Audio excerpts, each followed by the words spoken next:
धन्यवाद अभिनंदन. सद्गुरुनाथ महाराज की जय. आपल्या सर्वांना अभिवादन. असं म्हणतात, शिष्य असावा असा त्याचा डंका नाव लौकिक त्रैलोकी गाजावा. आपण सर्वजण सुपरिचित आहात. स्वामी विवेकानंद, आपण रामकृष्ण परमहंसाला जे ओळखतो ते म्हणजे स्वामी विवेकानंदांना.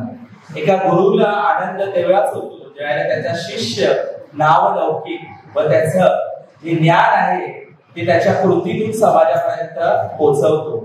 असंच एक व्यक्तिमत्व आज आपल्याकडे उपस्थित आहे, ते म्हणजे डॉक्टर दिलीप पाटबळकर. त्यांची ओळख आताच अभिनय केली. ते एक नेत्रतज्ञ आहेत आणि आज मला सांगायला आनंद वाटतो, नेत्रतज्ञ दृष्टी सुधारतात आणि ते आज आपला बघण्याचा दृष्टिकोन सुधारणार आहे. कारण की सद्गुरू असं म्हणायचे की जीवन आणि मृत्यू याच्यामध्ये एका श्वासाचं अंतर असतं आणि प्रपंच आणि परमार्थ याच्यामध्ये एका दृष्टीचं अंतर असतं. तर असं हे व्यक्तिमत्व आज आपल्याकडे उपस्थित आहे. फार वेळ न घेता आज आपण परिसंवादाला सुरुवात करूया. डॉक्टर साहेब नमस्कार. आमच्या सर्व नामधारकांतर्फे एक प्रतिनिधित्व म्हणून मी तुम्हाला प्रश्न विचारत आहे. या सर्व नामधारकांच्या वतीने मी तुम्हाला प्रेमपूर्वक नमस्कार करतो आणि आजच्या मुलाखतीला या परिसंवादाला सुरुवात करूया. तसं मी युवाच आहे, तरुणच आहे, पण मला एक गंमत सांगावीशी वाटते. युवा म्हटलं ना, तरुण म्हटलं की आम्हाला जरा सद्गुरू वगैरे या शब्दाची ऍलर्जी आहे. आणि तुम्ही तर डॉक्टर, त्यातून सायन्स स्टुडंट, तुम्ही बाबा ह्या फंदाकडे कसं वळलात? सद्गुरू, जीवनविद्या तुम्हाला नेमकं कशी भावली? सर्वप्रथम वंदनीय आचरणीय समाज सुधारक समाजशास्त्रज्ञ सद्गुरू श्री वामनराव पैक आणि मातृतुल्य बाई यांना मी वंदन करतो. आणि आता जीवनविद्येची पुरा समर्थपणे सांभाळणारे त्यांचे चिरंजीवनी स्वतः शिष्य प्रल्हाद दादा यांना वंदन करतो. आणि उपस्थित सर्वजण नामधारिका आणि इतर प्रेक्षक आपल्या सर्वांना वंदन करतो. आणि सर्वप्रथम आभार मानतो की तुम्हाला इथं बोलवलं मुंबईला. विवेकानंदाची पण जयंती आणि जिजामातेची पण जयंती, त्यांनाही मी वंदन करतो. येस, एवढे तुम्ही सायन्सचे डॉक्टर बिक्टर आणि सद्गुरू नाही गुरु डब म्हणतात, तिकडे कशी काय गेला? त्यात असं झालं ऍक्च्युली मला सद्गुरू वामनराव पैक सांगलीला अगदी 98 वर्षाचं येऊन तेवढं मला काही कल्पना नव्हतं. मी माझ्या व्यवसायात मग्न होतो आणि आम्ही तिथे प्रथमेश लेझर्स नावाचं एक संस्था स्थापन केली होती ज्यामध्ये सगळी डायग्नोस्टिक इक्विपमेंट्स होती आणि त्याचा मी चेअरमन होतो. आणि डॉक्टर कांती मोदी जीवनविद्याचे लोकांना माहिती आहे, त्यावेळी जीवनविद्याचे अध्यक्ष होते. ते डोळ्याचे डॉक्टर आणि मी मुंबईला KDM हॉस्पिटलमध्ये होतो. तर तिथलेच ते डॉक्टर कांती मोदी, तिथून ते इंग्लंडला गेले FRC सुरू करतात. मी ज्यावेळी KM मध्ये होतो 77 साली, त्यावेळी ते आले होते आपल्या डिपार्टमेंटला, तेव्हा मला माहिती होते. आणि ही डॉक्टर असं ब्रॉड लेझर्स इन इंडिया, त्यांनी जे डायबिटीससाठी लेझर असतात ना, ते त्यांनी भारतात प्रथमग्रस्त हॉस्पिटल आहे. त्यामुळे आम्ही त्यांना मानत होतो. म्हणून त्या प्रथमेश लेझरच्या उद्घाटनासाठी मी त्यांना बोलवतो आणि चेअरमन असल्यामुळे. आणि ते सांगितलं आहे म्हणजे जीवनविद्येचा काहीच आहे संबंध आले. सर्व उद्घाटन झालं, त्यांनी हातात चिठ्ठी काढली, माझ्या हातात दिली. Can we go to this place? मग माहिती गांधीजींना मराठी येत नव्हतं, ते इंग्लिश किंवा हिंदी किंवा गुजराती बोलले. मी बघितलं काय, राम मंदिर. राम मंदिरला डॉक्टर कांती मोदी कशाला जवळ म्हटलं. आम्ही गेलो तर तिथं काय होतं, आमच्या सांगलीमध्ये डॉक्टर सुभाष पाटील आणि विजय पाटील म्हणून आहेत, दोघेही माझे पेशंट होते. आणि ते तिथं हे चालू होतं, सत्संग चालू होता, TV लावला त्याचं प्रवचन होतं. आणि डॉक्टर कांती मोदी थोडं बोलले. मी असं खड्यात असं उभा होतो, काय भानगड आहे. Doctor Kanti Modi doing like this, I never expected doing like that. आणि मग ठीक आहे, ते झालं. मी घरी त्यांना घेऊन आलो आमच्या. तिथं त्यांनी फार महत्वाची गोष्ट केली. त्यांनी क्रांतीच्या दिशेने, आपलं तुम्हाला माहित असेल बोलरे साहेब आपले त्याने तयार केली सीडी. आमच्या दिशेने नावाची सीडी मला दिली, म्हणजे ती बघा. आणि मग मी एवढं सांगत बसण्यापेक्षा ती बघितलं की तुम्हाला कळेल जीवन विद्या मिशन आणि सत्संग काय असतं ते. ठीक आहे, it's okay, I was not much interested with the CD. आणि ती दिली, ते गेले, मी विसरून गेलो. नॉर्मली मी शनिवारी फक्त ऑपरेशन करायचो, कोकडी बघायचो. एका शनिवारी मला वाटतं बघे काय लावली सीडी लावून तर बघूया. I can tell you that was my turning point. That was my turning point. ती सीडी बघितली, आता ती अवेलेबल आहे की मला माहित नाही, पण ती सीडी बघितली आणि त्या सद्गुरू वामनराव पैंनी जी काय मुलाखत दिली आहे, जी काय अनेक प्रश्नांना उत्तर दिली आहे, थोडक्यात माझ्या मनात जे जे प्रश्न होते त्या सगळ्यांची उत्तर द्यावी.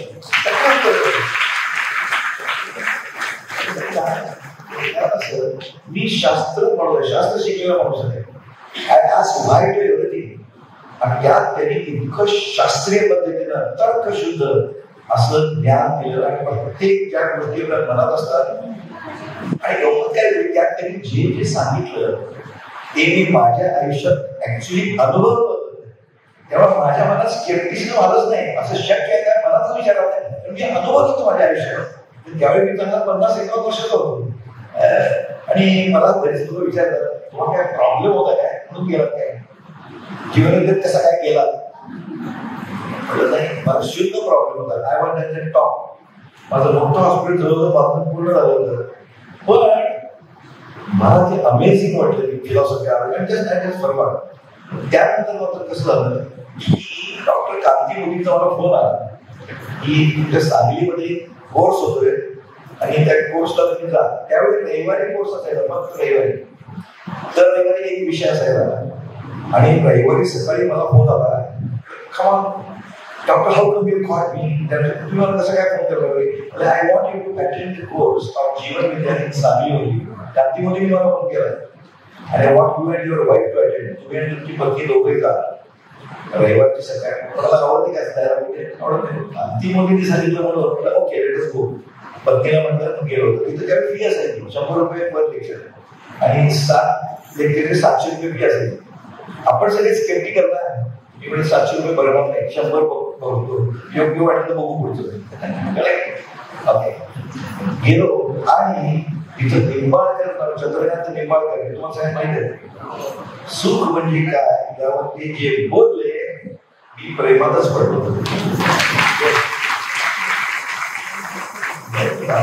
सायंटिफिक मग आवडलं. मी 7 तेव्हा मी अटेंड केलं. म्हणजे तुमच्या लक्षात आलं मी शास्त्रीय माणूस असून का पडलो, कारण जीवन विद्या ही शास्त्रीय आहे. त्याचं कारण निसर्गावर आधारित आहे. मग ज्याला तर्कशुद्धी आहे, तर्कबुद्धी आहे, त्याला आवडायलाच पाहिजे. तर्कबुद्धी नसेल त्याला आवडणार नाही. तर्कबुद्धी जो का विचारतो प्रत्येक प्रश्नाला त्याला जीवन विद्या आवडायलाच पाहिजे. कुठलेही शास्त्र का विचारलं तर डेव्हलप होतं नाही का. ऍपल खालीच पडत होतं वर्षानुवर्ष, आम्ही खात होतो. पण न्यूटन म्हणला खाली का पडतं वर का जात नाही, का विचारल्यावर ग्रॅव्हिटी कळली, ग्रॅव्हिटी होती. कळत शास्त्र असं असतं. म्हणून मी या जीवनात गेलो कारण मला भयंकर पटलंच ते जबरदस्त असं. त्यामुळे मी गेलो डिस्ट्रिक्ट. फार सुंदर, धन्यवाद, फार सुंदर. नेमकं तुमचा जीवन विद्येत कसा प्रवेश झाला ते तुम्ही सांगितलं.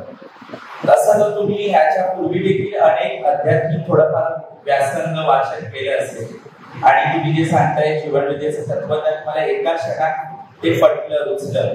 पण जीवन विद्येचं नेमकं वेगळं पण जर सांगायचं झालं तर तुम्ही काय सांगाल? सांगू का, जीवन विद्या आगळी वेगळी आहे, खरोखरच जबरदस्त आहे. म्हणजे एक एक कन्सेप्ट आहेत ना, संकल्पना इतक्या स्पष्ट आहेत. आणि आपण आपल्या आई वडिलांनी सांगितलेलं ते बाबा वाक्यांप्रमाणे आपण का विचारतच नाही. आईला वडिलांना काय विचारत नाही, तू काय करतोस, तुझी आई करतो, ती काय करते, तुझी आई करतो, का विचारच काय तरी. येस, त्यातले एक एक कन्सेप्ट मला एक एक सांगतो. पहिली गोष्ट, परमेश्वराची व्याख्या कुठल्याच ह्याच्यात ऐकली नव्हती. एवढी सायंटिफिक व्याख्या परमेश्वराची फक्त जीवन विद्येत मला कळली. आपला सगळ्या तुम्ही जीवन विद्येत माहिती आहे, निसर्ग नियमा सहित स्वयंचलित स्वयंनियंत्रित पद्धतशीर नैसर्गिक दिव्य व्यवस्था म्हणजे परमेश्वर. म्हणजे व्यवस्था रूपात परमेश्वर त्यांनी शिकवला दाखवला. आणि त्यांनी ईश्वराची संकल्पना कशी आली हे इतकं मस्त सांगितलं, मला पटलं ते. काय आपल्या संपूर्ण आपण जे जुनं जुनं सगळं ऐकतो त्यात पहिली गोष्ट बेस काय असतो, परमेश्वर कोप करतो आणि कृपा करतो, नाही काय? दांडी ओढली परमेश्वर कोप कृपा वगैरे काही करत नाही. तूच आहेस तुझ्या जीवनाचा शिल्पकार. तूच घडवतोस किंवा बिघडवतोस. आश्चर्य आहे, कृपा आणि खूप काही नाही. म्हणजे मला झेंझेड आलं, सगळे तर तेवढं कृपा आणि कृपा करतात म्हणतात. मग त्यांनी इतकं छान सांगितलं. हे बघा, कृपा शब्द कसा आपल्याला सगळ्यांना माहीत असतो, कळत नाही. म्हणजे लोकांना माहीत असतं पण वळलेच असतं. कृपा शब्द कसा आला? कृपा म्हणजे करू पहा, करणे पहा. यू डोंट सी, तू कर्म करणे बघा ना, करू पहा. कृपा सो सिंपल. आता साधी गोष्ट आहे, आपण सगळेजण आता देवाला नैवेद्य दाखवत नाही, नैवेद्य देतो म्हणून सोडायचं नाही. बघा तुम्ही शब्दात वाटत नाही, देवा ते काय समोर असेल कृती नैवेद्य दाखवतो, बरोबर आहे, देतो म्हणतो, देतो म्हणून सुद्धा नाही. किती मराठी भाषा सुद्धा आहे. आणि खातो त्याला काय म्हणतो तुम्ही, काय म्हणतात त्याला? प्रसाद ना. प्रसाद म्हणजे काय? प्रतिसाद. म्हणजे क्रिया तशी प्रतिक्रिया. सिंपल. कर्म क्रिया झाली, प्रतिक्रिया म्हणजे प्रसाद. नैवेद्य चांगला, प्रसाद चांगला. नैवेद्य खाण, प्रसाद खाण, काय सिंपल आहे. तू सत्कर्म केलंस की चांगलं होणारच, दुष्कर्म केलंस की वाईट होणार. कर्मातच कर्माचं फळ आहे. अध्यात्म सिद्धांत किती सोपं सांगितलं. निसर्ग नियमाचा आहे, क्रिया तशी प्रतिक्रिया. तुम्ही जर म्हटला मी क्रिया करतो, प्रतिक्रिया होऊन देणार नाही, हे इम्पॉसिबल. त्याचं कारण निसर्ग नियमाला अपवाद नाही, माणसाच्या नियमाला अपवाद आहे. निसर्ग नियमाला अपवाद नाही, प्रतिक्रिया होणार म्हणजे होणार. लक्षात ठेवा. बऱ्याच वेळा आपल्याला कळत नाही. आम्ही गमती म्हणतो, सगळं सांगायचे लोकांना भगवद्गीता पाठ, दासबोध पाठ, ज्ञानेश्वरी पाठ आणि अर्थाकडे पाठ. ही गोष्ट आहे. मग बघा तुम्ही किती आपण ज्ञानेश्वरी भगवद्गीतेला काय वचन आहे, कर्मण्ये वाधिकारस्य मा फलेषु कदाचन. त्याचे सगळे अर्थ काय सांगतात, अर्थच कळत नाही आपल्याला. आपलं काय सांगतात, तू कर्म करत राहा, फळाची अपेक्षा करू नकोस. आणि स्टुपिड, तुम्ही महिनाभर काम केलं, नोकरी पगार केलं नाही, तुमचं मालक म्हणतात अरे तू कर्म करत जा, फळाची अपेक्षा करू नको. काय याचा अर्थ असा आहे, कर्मण्ये वाधिकार असेल, तुझा अधिकार कर्म करण्यावर आहे. It is your choice. आयुष्याची एबीसीडी तुला कळायला पाहिजे. कळत नाही. बी म्हणजे बर्थ आपल्या हातात नाही, डी म्हणजे डेथ आपल्या हातात नाही, मध्ये सी आहे ना, choice to you. You are neither born winner nor loser, you are chooser. म्हणजे थोडक्यात सांगतो, धनुष्य कुठलं घ्यायचं, बाण कुठला घ्यायचा, दोरी कुठली घ्यायची, किती तळायची, कुठल्या बाजूला तळायची आणि केव्हा सोडायची, याच्यावर तुझा अधिकार आहे. त्यानंतर रिझल्ट काय येईल, रिझल्ट येणारच. 95% करेक्ट येणार. तुम्ही जर करेक्ट सगळं केलं तर येणार, पण ते जर करेक्ट नसेल तर करेक्ट येणार नाही. कळलं? म्हणजे तुम्ही कर्म काय करता इथे सावध राहा. हा त्याचा अर्थ आहे, तुझा अधिकार कर्मावर आहे, बरं मिळणारच आहे 100%. तू जर नीट केलं नसेल तर थोडं चुकेल. सिंपल. म्हणजे तुमच्या कर्मावरती तुम्ही विश्वास ठेवा, त्याच्यावर तुमचा अधिकार. हा त्याचा अर्थ आहे. सद्गुरूंनी संकल्पना जबरदस्त स्पष्ट केली आहे. कृपाने खूप पहिलं कळलं. म्हणजे ईश्वर, आता साधी गोष्ट आहे, मला सांगा, खरं म्हणजे भगवद्गीतेने ती गोष्टी सांगितल्या जातात. मला तुम्ही कृष्णाला देव म्हणता की तुम्ही, कृष्ण हे शहाणपणाचं प्रतीक आहे, की ज्याला सगळ्या आयुष्याच्या प्रश्नाची उत्तर माहिती आहे, असं प्रतीक आहे कृष्ण. 6 हाताला वगैरे काही नाही, वर्णन करून असं काही नाही, प्रतीक आहे शहाणपणाचं. कळलं नाही? मग कृष्णाने लढाई काही भाग घेतला का? नाही घेतला. त्याला तो देव म्हणताना, थोडक्यात देव तुमच्या आयुष्यात काही ढवळाढवळ करीत नाही, तिथं सांगितलं. कृष्ण काहीच करत नाही. दुसरं, तूच आहेस तुझ्या जीवनात शिल्पकार, हे सुद्धा भगवद्गीतेत सांगितलंय. मला सांगू, 18व्या अध्यायातला 63वा श्लोक घ्या. काय त्यात म्हणजे तुम्हाला बघा, सगळे जे संप्रदाय पुस्तक असतात ना, आता उदाहरण काय की विष्णू संप्रदाय, काय दत्त संप्रदाय, तू हे कर्मकांड कर, नाही केलंस मग देव कोप करेल. देवाची भीती दाखवतात. देवाचं प्रेम नसतं, देवाची भीती दाखवतात. नाही काय, आता तुम्हाला कळत कोप काय करत नाही. म्हणजे असं भगवद्गीता हे कुठल्याही संप्रदायाचा ग्रंथ नव्हे, ते मॅनेजमेंट बुक आहे. मॅनेजमेंट माहिती 106 भाषेत भाषांतर झालेली आहे सगळ्या बाजू जगातल्या, आणि ते स्टॅनफोर्ड केम्ब्रिज सगळीकडे वापरतात. तिथे मॅनेजमेंट व्यवस्थापनाचे अप्रतिम पुस्तक आहे. त्याची भगवद्गीता वाचली नसेल किंवा वाचली असेल कळली कसं सांगतो, त्यात फक्त प्रश्नोत्तर आहे, क्वेश्चन्स अँड आन्सर्स. बरोबर, ते पाहिलं तर फक्त अर्जुन वाचा, फक्त अर्जुन प्रश्न विचारतात वेगवेगळे की कशात युद्ध करू, हे मानत असतील काय वगैरे वगैरे बरेच प्रश्न विचारू. कृष्ण काहीही बोलत नाही. ज्यावेळी अर्जुन म्हणतो आता मी तुला शरण जातो, तू माझा सखा असलास, नातेवाईक असलास, तरी मी तुला गुरु मानतो, मी तुझ्यावर श्रद्धा ठेवतो. लक्षात घ्या, तोपर्यंत भगवान वाच नाही. पण श्रद्धा असल्याशिवाय ज्ञान मिळत नाही, नम्रता असल्याशिवाय मान मिळत नाही, आणि योग्यता असल्याशिवाय काम मिळत नाही. आणि हे सगळं शरणागत. मग अर्जुना तो काय म्हणतो म्हणजे कृष्ण, हे बघ मी तुला सगळ्या प्रश्नांची उत्तर दिली, 18वा अध्याय 63वा श्लोक सगळी दिली. अरे पण तुला डोका आहे ना, तुला रिझनिंग पावला आहे की नाही, तुला काही विचारशक्ती आहे की नाही, तुला योग्य वाटतं तर कर, नाही तर करू नको. असं आहे भगवद्गीते. करत पाहिजे नाहीये, ओपन आहे. यथा इच्छसी तथा कुरु, लिखित आहे लिखित. आणि मी असं बोललो नव्हतं असं नाही. सगळ्यात महत्वाचं काय संकल्पना सांगितलं भगवद्गीतेत. मला सांगा, अर्जुनाला त्यांनी काय सांगितलं भगवद्गीतेत? त्याला सांगितलं धर्माची संकल्पना स्पष्ट केली भगवद्गीतेनं. लक्षात घ्या, काय धर्म? अर्जुन तू क्षत्रिय आहेस, तुझा क्षात्र धर्म आहे. कर्तव्य धर्म आहे. तुझं कर्तव्य काय? बहुजन हिताय बहुजन सुखाय, हा तुझं कर्तव्य धर्म आहे. तुझं कर्तव्य कुठलाही राजा असतो ना क्षत्रिय, बहुजनी बहुत एक लक्षात घ्या, बहुजनी काय बहुजन सगळ्यात तुम्ही खुश करू शकत नाही ना, क्षात्र धर्म आहे तो. त्याला काय त्यांनी भगवद्गीता असं सांगितलं काय, अरे बाबा तू सत्यनारायण कर असं सांगितलं नाही. सांगितलं एक गौरव तुझे नातेवाईक असले, गुरुजन असले, ते चुकीच्या असत्याच्या मार्गात चालले, एक तर त्यांचं मन वळव, अदरवाईज किल देम. कळलं की भगवद्गीतेत सत्यनारायण पूजा एकदा सांगितले त्यांनी. सिंपल. म्हणजे धर्म काय सांगतात? कर्तव्य धर्म. लक्षात ठेवा, धर्माची संकल्पना काय सांगितली सद्गुरूने आम्हाला कोणाला माहित नसतं. तुम्हाला धर्म म्हणलं तुमच्या डोळ्यासमोर जे जे धर्म आले ना ते धर्म नाही आहे. लक्षात ठेवा, ते सगळे संप्रदाय आहे. संप्रदाय म्हणजे काय? आता तुम्हाला इंग्लिश मध्ये सांगतो, रिलिजन. आता तुम्ही इंग्लिश सगळे वाचता, डिक्शनरीत काढून बघा. रिलिजन म्हणजे धर्म असलेलं ना, खोटा आहे ते, चूक आहे. रिलिजन म्हणजे संप्रदाय. हा कसा शब्द आला? रिलिजियन नावाचा लॅटिन शब्द आहे, त्याच्यावरून आला रिलिजन शब्दाचा अर्थ. रिलिजियन म्हणजे काय? A group of people having certain faith and follow certain rituals. एक समूह, त्यांचं एक श्रद्धास्थान आहे आणि ठराविक कर्मकांड करतात, त्याला रिलिजन म्हणतात. असे रिलिजन जगात लाखो आहे. येस, नाही आपल्याला किती रिलिजन, सगळ्यात रिलिजन आहे, हे धर्म नव्हे. लक्षात घ्या, धर्म ही संकल्पना फक्त भारतात आहे, फक्त भारतीय संस्कृती धर्म संपला आहे. धर्म याचा अर्थ काय? ज्याने समाजाची धारणा उत्तम होते तो धर्म. शांतता. आपल्या जीवनाचे तत्व काय पाहिजे की सर्व जगात शांतता झाली पाहिजे. बरोबर की नाही? धर्माची संकल्पना चुकली, त्यामुळे गोंधळ झाला. तुमच्या लक्षात आलं? धर्म म्हणजे ज्याने समाजाची उत्तम धारणा होते. मग असा धर्म कसा पाहिजे? तो निसर्ग नियम त्यांनी फॉलो केले पाहिजे. म्हणजे काय पाहिजे? तो शाश्वत पाहिजे, म्हणजे इटर्नल पाहिजे. 1000 वर्षापूर्वी तोच पाहिजे, 1000 वर्षानंतर तोच पाहिजे, आताही तोच पाहिजे. बरोबर आहे?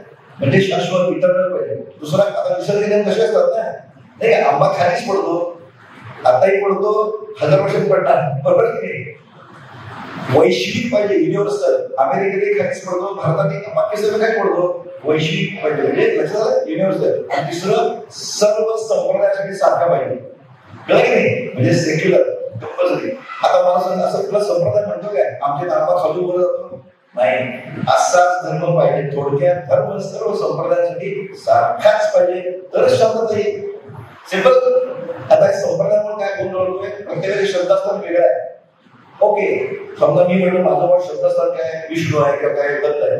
माझं श्रद्धास्थान सगळ्यात ग्रेट आहे. ओके, म्हणाला नाही, तुला अभिमान काय आहे? ओके, ज्या दिवशी तू म्हणशील की माझं श्रद्धास्थान तू मानत नसशील, तुला जगण्याचा अधिकार नाही, शांतता राहील. आणि तेच चाललंय सध्या जगात. युद्ध चालले ना, पुढे होत पुढे होत होती चुकीच्या संकल्पनेमुळे. तुमचं श्रद्धास्थान आहे का नाही? इफ यू से माझं नाही माझा तो जगायचा अधिकार नाही, शांतता राहील नाही, मग असा धर्म आहे का? असा धर्म कुठला आहे ना? आपल्याला सगळे माहिती आहे धर्म. सद्गुरूंनी काय सुंदर सांगितले सांगू?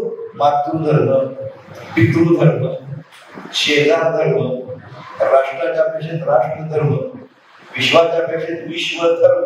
बघा धर्म सगळे म्हणतो आपण ओळखतो ना, मानवाच्या अपेक्षेत मानवता धर्म, याला धर्म म्हणायचं. आता क्रायटेरिया घालू आपण जीवनविद्या कशा माहिती का? हा सूर्य आपण क्लिअर आहे का? धर्म मातृधर्म आहे ना, वैश्विक तो मातृधर्म अमेरिकेत आहे, पाकिस्तान भारताला आहे ना, म्हणजे वैश्विक आहे. 1000 वर्षापूर्वी नंतर असणार ना, म्हणजे इतर आहे. आमच्या संप्रदायात मातृधर्म असं म्हणतात, कळलं? याला धर्म म्हणतात. ही जर संकल्पना जगात गेली तर तुम्हाला रिक्वेस्ट आहे, तुम्ही जीवनविद्यात लोकांनी ही संकल्पना सगळी द्या. धर्म म्हणजे काय कळलं पाहिजे. त्याशिवाय क्रांती होणार नाही. आमच्या जीवनातल्या क्रांती म्हणजे हीच क्रांती आहे. शांतता कशी स्थापन करायची असेल संकल्पना स्पष्ट करायला पाहिजे नाही. हे सद्गुरूंनी जीवन जगणे कलामध्ये स्पष्ट सगळं सांगितलंय. म्हणजे काय वेगळे पण म्हणजे मला हे मला माहित नव्हतं. आणि आता आम्ही एवढे शिकलेले सगळे तुम्हाला गंमत सांगतो. सद्गुरूंनी इतकं सांगितलं की आम्ही कसं नुसतं ऐकतो आता तुम्हाला गंमतची सांगतो. एक आपल्याकडे अभंग आहे ना, देवाची द्वारी, पुढं काय सगळ्यांना माहिती आहे, देवाची द्वारी उभा चढ बरी. आता तुम्हाला गंमत सांगतो की गाणं तर माझ्याजवळ एक दुर्गामाचं मंदिर आहे, कळलं? आणि सगळ्या लोकांना देवाला नमस्कार काही सवय असते रेग्युलर. पण काही वेळा काय होतं, उशीर होतो ना ऑफिसला जायला. मग काय करतात माहितीये, मुद्दाम बघा चप्पल अर्धीच काढतात आणि असंच करतात, हॅलो करतात ना. एवढं कशाला? क्षणभर ना देवासमोर क्षणभर जातात, नुसतं बूट टेकतात आणि पळतात. तेव्हा क्षणभरी बरोबर सगळे करतात की एवढं कशाला? आमच्या समोर रस्ता आहे ना, कार मधनं लोक जातात, कार मधनं. काय गंमत आहे बघा, जाताना काच खाली करतात, जणू काय काच देवाच्या मध्ये असं. आता सद्गुरूंनी सांगितलं मी उडालं, मला कुठं माहिती नाही, तरी कन्सेप्टच क्लिअर करा. अहो तसं नाही ती, तो अभंग असा नाही आहे. बघा आता तुम्ही सगळे बघा, तो अभंग देवाचे द्वारी उभा क्षणभरी असा नाही आहे. तो अभंग काय म्हणजे देवाची द्वारी आयुष्याचा उभा क्षण भरी.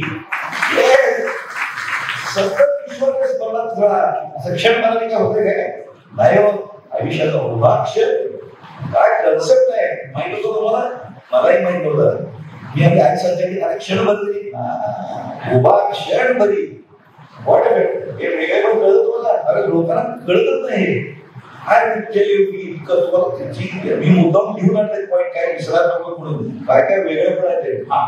आणखी एक सांगा, सद्गुरूंनी फार सुंदर सांगितलं, शहाणपण म्हणजे नारायण. बरोबर? आपली प्रार्थना आहे बघा, इंग्लिशमधली प्रार्थना काय? O God bless all with health and wealth, bless all with money and harmony, O God bless all with peace and bliss, bless all with wisdom and your devotion. शहाणपण मागितलंय, हुशारी नाही मागितली. जगात हुशार लोक खूप आहे, शहाणे फार थोडे नाही का? आता जर शहाणे असते तरी युक्रेन वॉर हे झालं असतं का? कोरोनाचा एक पेशंट वाचवण्याची तडफड केली आणि कीटकासारखे माणसं मारतात की का? शहाणपण नाही. मग शहाणपण हे हुशारीमध्ये फरक काय? मला हे लोकांना माहित नाही. फरक असा आहे, हुशारी जेव्हा स्वतः आणि आजूबाजूला आनंद तयार करण्यासाठी आनंद तयार करावा त्याला शहाणपण म्हणतात. कळलं काय? प्रत्येकाचं उदाहरण देतो तुला. ॲटॉमिक एनर्जी तयार करायला हुशारी लागली ना, गद्या माणसाचं काम नाही ते. पण अमेरिकेने काय केलं? शहाणपण केलं, 2 शेअर विचार केली. ॲटॉमिक एनर्जीतनं वीज तयार करणे हे शहाणपण. Very important. एवढं त्याच्याला आपण सगळे बरोबर काम करतो, विद्यार्थी तुम्हाला दुसरे दोष करायला हुशारी लागते की नाही? लागते ना, बरोबर. पण त्याच्यावर टोमणे मारणं हे शहाणपण आहे का?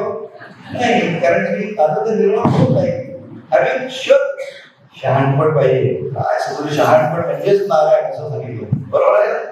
हो. आणि ईश्वराची व्याख्या तर इतकी छान आहे. आता बघा, आता सध्या इकोसिस्टम आणि पर्यावरण 54 साली सद्गुरूंनी सांगितलं पर्यावरण म्हणजेच नारायण. या बात आहे किती आता लोक जागे झाले पर्यावरण नाही का? मी मगाशी तुला सांगितलं आपण धर्म पाळत नाही, विश्वधर्म पाळत नाही. आपण झाडं तोडतो, प्लास्टिक वापरतो, समुद्राच्या लेअर तयार करतो, ऑक्सिजन बंद करतो. मूळ बघ आपण त्यामुळे काय व्हायला लागलंय, ग्लोबल वॉर्मिंग व्हायला लागलंय. कळलं, आपण विश्व धर्म पाळत नाही म्हणून. कळत मला लक्षात येते. बघा ग्लेशियर्स वितळायला लागले. आता काल्पनिक स्थिती नाही, खरी स्थिती आहे. भयावह आमच्या नातवांना त्रास होणार आहे, मला भीती वाटते. ग्लेशियर्स वितळायला लागले, ते वितळून पाणी समुद्राची लेवल वाढायला लागली आहे. ती जर गुगलवर बघा, 1880 साली जी लेवल होती समुद्राची त्याच्यापेक्षा 17 सेंटीमीटर वाढली आहे. कित्येक बेटं लुप्त झाली आहे. मी माझा अनुभव सांगतो. मी याला गेलो होतो, युरोपमध्ये गेलो होतो. व्हेनिस तिथे एक स्क्वेअर होता. आम्ही तिथे कबुतराला घालतात बघा, ते फोटो बघितला असेल. ते गेलं पाण्याखाली. गंमत इंडोनेशियाची राजधानी जाकार्ता शिफ्ट केली बोर्निओला, that is going under water. त्याच्या पुढचं तुम्हाला मुंबईतलं सांगतो. गंमत नाही, भीतीदायक चित्र आहे. मुंबई समुद्र सपाटीला आहे, बरोबर ना. त्याला ठाणं जरा खालच्या लेवलला आहे. 2050 साली ठाणं पाण्याखाली जाण्याची शक्यता आहे. आपण वेळी सावध झालो तर बघा, म्हणजे जवळ आलं. विश्व धर्म न पाळल्यामुळे आहे.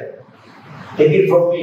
सध्या सुद्धा मुंबईत सगळ्यांना माहित आहे, मुंबई सुद्धा जे समुद्रकाठी राहतात ना, समुद्रकाठी जे खालच्या फ्लोअरला राहतात ना, खालच्या फ्लोअरला एवढी भरती असते. बघा तुम्ही विचारून घ्या, भरती असते. आणि त्यावेळी तुफान पाऊस पडत असेल तर लोकांच्या टॉयलेट मधून पाणी वर येतं. बरोबर आहे की नाही?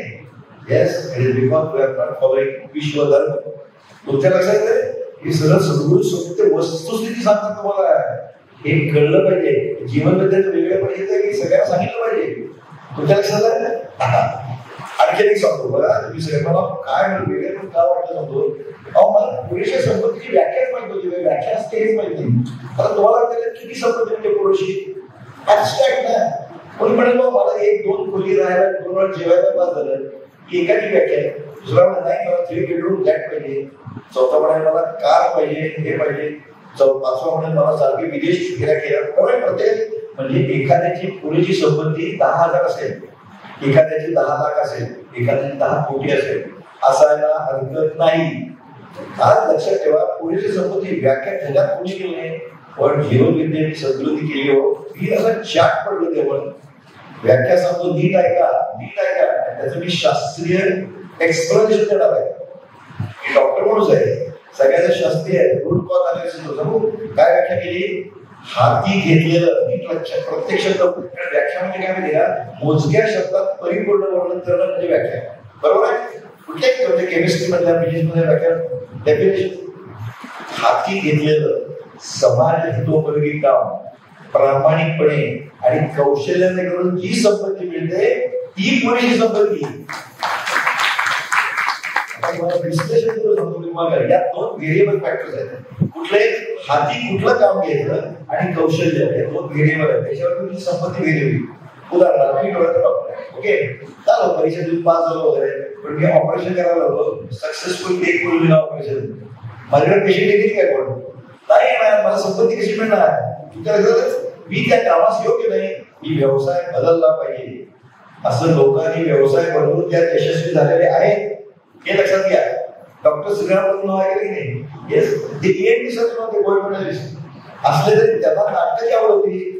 ENT सक्सेसफुल होईना, ENT आणि त्याचे नाटककार आणि मस्त पैसे मिळवला की नाही? किती पण पैसे मिळवा आणि 3-4 करायचे. हाती कुठलं? बरोबर आहे की नाही? म्हणजे हाती का त्याला बुद्धी आहे, तुम्हाला कुठलं काम निवडायचं ते. हा व्हेरिएबल फॅक्टर आहे. दुसरा, समाज हितोपयोगी काम. लोक सगळेच सांगतात तत्व वगैरे समान करा. शास्त्रीय उपयोग देतो.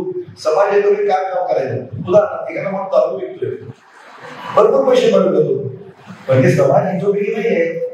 मला सांगा तुम्ही, आता तो दारू विकल्यामुळे ज्या लोकांच्या घरातली दादा नाही काय दुर्दा म्हणजे व्यस्तामुळे ती त्याच्या घरातली माणसं त्याला काय आशीर्वाद देणार काय? नाही देणार ना. आपल्या मराठी भाषेत काय म्हणतो, ती तळतळाट देतात. तळतळ म्हणजे तळतळात हा काही विज्ञान शब्द नाही काय. I will explain what is that तळतळाट. एक लक्षात ठेवा, आपण विचार करतो ना ते पोचतात. They are nothing but vibration. स्पंदन आहे ती, नकारात्मक किंवा सकारात्मक ही स्पंदन आहे. कशावर पोचतात? मित्रांनो कशावर सिद्ध करून दाखवतो.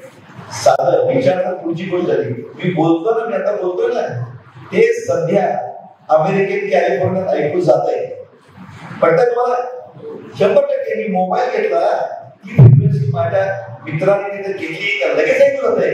थोडा टाइम बरोबर. म्हणजे 750 कोटी माणसं जी बोलतात ते समुद्राला संपूर्ण पृथ्वीला फेऱ्या मारतंय. कॅच द फ्रिक्वेन्सी पडलं की नाही. बोलणं ही क्रिया जर जाते विचार त्याच्यापेक्षा फास्ट त्याच्यापेक्षा सूक्ष्म नक्की पोहोचतात. आता तुम्हाला त्याचं उदाहरण सांगतो आणि मी जे सांगतो हा अपवाद नाही, हा नियम आहे. सांगतो तुम्हाला. हे बघा, एखादी आई आहे, तिची मुलगी अशीच विदेशात आहे, जर्मनीला आहे समजा, जर्मनीला. ओके. आणि आईला प्रचंड इच्छा झाली, माझ्या मुलीशी बोलायची इच्छा झाली प्रचंड. पण ती काय करते आजकाल मोबाईल शोधते ना, मोबाईल शोधते, हातात घेते आणि त्या मुलीचाच फोन येतो की नाही. तुमच्या मनात गेली गोष्ट सेम टाइम तिच्या डोक्यात व्हायब्रेशन सुद्धा सेम टाइम, नो टाइम आहे. लक्षात घ्या. म्हणून ती फोन करते. हा चमत्कार नाही. तुमच्या लक्षात किती वेळा अरे किती दिवसात तो मला मित्र भेटला नाही, अरे समोर येत असतो त्याची व्हायब्रेशन पोहोचतात. हा नियम आहे. आपण सगळ्यांना अनुभव आहे तो. येस. म्हणजे मग हे शास्त्र सिद्ध झालं, विचार पोचला ते सिद्ध झालं. मग मला सांगा, ही ज्या घरातली मंडळी त्याची दाणादाण उडाली, धुळदाट झाली, त्यांची नकारात्मक स्पंदन त्या दारूच्या दुकाना मालकाकडे पोहोचतात. म्हणून त्याने काय होतं, फार होतं, त्याचे विचार बिघडतात, त्याच्या घरातलं कौटुंबिक सौख्य जातं निघून, त्या माणसाला ब्लड प्रेशर होतं, त्या माणसाला हार्ट अटॅक येतो. आता मला सांगा, या दारू विकणाऱ्या माणसाचा मुलगा काय दूध पिणार काय? तो तर दारू तर पितोच, पण ड्रग ऍडिक्ट होतो. कसं अशी त्याच्या कुटुंबाची धुळदाण होते. लक्षात ठेवा. म्हणून समाजात तुम्ही शास्त्रविषय सिद्ध जातात. त्याच्या पुढचं प्रामाणिकपणे गंमत सांगतो मला. स्पिरिच्युअल विजडम कोर्सला मी गेलो होतो आपल्या जीवन विद्यार्थी. आम्ही अमेरिकेला गेलो, न्यू जर्सीला. तिथे मी असंच प्रेझेंट करत होतो. तर तिथं मी सांगितलं की ऑनेस्टी सेल्फिशनेस म्हणजे प्रामाणिकपणा हाच स्वार्थ आहे. आपले लोक ऐकून घेत होतो. अमेरिकेला ऐकून होतं की 18 वर्षाची मुलगी समोर बसलेली, तू doctor, I don't agree with this. There are many people who deceive so many people. They earn a lot of money. They have a car, they have a Bangalore, they are very happy. Yes, ऐकलं. Okay. काय कळलं तुम्हाला? ती काय म्हणजे, अरे इतकी लोक स्वतः लोकांना पटकन पैसा मिळतात, त्यांच्याकडे बंगला आहे, गाडी आहे, ते खुश आहे. एवढं सॉरी वाक्य आहे ना, ते अर्ध बरोबर आहे, सगळं बरोबर नाही. व्हॉट डू मीन सांगू? त्यांच्याकडे गाडी आहे, बंगला आहे, करे, पण ते खुश आहे की तुझी कल्पना आहे. खुश किंवा आनंद किंवा समाधान कमोडिटी नाही ना, विकत घ्यायची कमोडिटी 1 किलो आनंद मिळतो नाही. May be may not be happy. बरोबर आहे. म्हणजे ही गोष्ट पैशाने विकत घेता येत नाही. हे तर पटलं म्हणजे. Okay. I will prove scientifically की ऑनेस्टी सेल्फिशनेस. बघा, सायंटिफिकली जीवन सगळं सायंटिफिक प्रूव्ह करतं. प्रामाणिकपणा स्वार्थ सिद्ध करून दाखवू. ओके. असं म्हटलं की म्हणली how does it matter, how it is related to what I ask. मी तुम्हाला विचारण्याची काय आहे ना, समज आहे. आता पुढचं बघा तुम्ही. आता तुम्ही सगळं बघा, तुम्हाला विचारतो. आता तुम्ही माझं लेक्चर ऐकताय, तुमचं हृदय चालू आहे ना, बरोबर, 72 प्लस मायनस चालू आहे. तुमचा श्वास चालू आहे ना, चालू आहे. आता मी म्हटलं तुमच्या श्वासाचा वेग बदलता बघायला नाही, तुम्हाला माहित होतं. तुम्ही काय असं करत नाही, आता घे, आता सोडायचं काही करत नाही. It is just happening automatically. तुमच्या शरीराचे हॉर्मोन्स सिक्रेट होतात. हॉर्मोन्स सिक्रेट होतात ना. तुम्ही काय करत नाही त्यासाठी. तुम्ही आता सकाळी खाऊन आला, त्याचं पचन चालू आहे, तुम्ही काय करता त्यासाठी? काय करत नाही. ते कोण करतं? इथं शास्त्र येतं. आपली जी मन आहेत ना, त्यात बहिर्मन आणि अंतर्मन आहे. बरोबर. बहिर्मन डिसिजन देतं काय, बहिर्मन काय खायचं ते बहिर्मन ठरवतं, पण पचवायचं काम अंतर्मन करतं. तुमच्या लक्षात अंतर्मन हे हॉर्मोन सिक्रेट करणे, श्वास चालू ठेवणे, कळले, पचन सगळं अंतर्मन करतं. आणि आपलं दिवसा बहिर्मन आणि अंतर्मन दोन्ही जागा असतं. तुम्ही ज्यावेळी झोपता ना, त्यावेळी बहिर्मन झोपतं, पण अंतर्मन चालू. अंतर्मन झोपलं तर 108 नंबर गाडी. सिंपल ना. अंतर्मन 24 तास काय चालू असतं? त्याचं कारण अंतर्मन हे कॉस्मिक लाईफ फोर्सशी जोडलेलं आहे, वैश्विक चैतन्य शक्तीशी जोडलेलं आहे. जबरदस्त आहे की नॉनस्टॉप चालू आहे. तसं एखाद्या फॅक्टरीमध्ये मोठं युपीस असतं की नाही, कायम चालू असतं, ते बंद पडत नाही. अशी आहे ही कॉस्मिक लाईफ फोर्स म्हणजे चैतन्य. म्हणून आपलं सतत चालू आहे. झोपला तर ते चालूच आहे. पटलं? तिला म्हटलं do you agree with this? Yes yes, I agree with this. हे मात्र खरं आहे, हे चालू आहे, माझं काही कंट्रोल नाही. नाव लेटेस्ट आता पुढचं विचारतो हे अमेरिकेतल्या मुलीला सांगितलं मी 18 वर्षाची मुलगी, ते म्हणलं okay you can deceive this person, that company, agree, and you can earn a lot of money. Can you deceive your own subconscious mind? तुम्ही स्वतःच्या अंतर्मनाला फसवू शकता का? इम्पॉसिबल. तुम्ही दरोडेखोर असा, वकील असा, कोणी असा, अंतर्मनाला फसवू शकत नाही. कारण काय? ते डिव्हाइन आहे, ते दिव्य आहे, प्युअर आहे, जोडलेलं आहे, त्याला नाही फसवू शकत तुम्ही. म्हणून मग किती वेळा म्हणताय नाही मन खातंय, मन खातं म्हणजे कोण खातंय? अंतर्मन खातं. लक्षात ठेवा. You cannot deceive us. म्हटलं अमेरिकन मुलीचा विश्वास ठेवून yes I agree with that. कळलं? माणसाच्या इकडे सारखी जो अमेरिकेत काय झालं कळलं? तुम्ही अंतर्मनाला फसवू शकता काय कोणी? नाही. ओके म्हणजे तुला तेवढं पण ठीक आहे सगळं. आता सांगतो म्हटलं नाव लेटेस्ट टॉपिक आहे. समजा हायपोथेटिकल सिच्युएशन, एक हायपोथेटिकल काल्पनिक सिच्युएशन. समजा तुम्ही कोणाला तरी फसवलेलं आहे, ज्या फसवलेलं आहे आणि तुम्हाला अटक होण्याची शक्यता आहे, अटक झालेली नाही. काय अटक होण्याची शक्यता आहे आणि तुम्ही तो उभारलाय आणि एक फरकांवर एक वॉचमन उभा आहे. वॉचमन खाकी कपडे घातले, वॉचमन उभा आहे. वॉचमन लांब आहे, खाकी कपडे. तुमच्या मनात काय नाव? काय पोलीस. बघा एक चोराच्या मनात चाललं नाही, कारण अंतर्मन गिल्ट आहे ना, गिल्ट अपराधी म्हणजे बाबा त्याला तो पोलीसच वाटतात की नाही? वाटतात की पोलीस? ओके, तो तर एक फरकांवर आहे, तो पोलीसला नाही.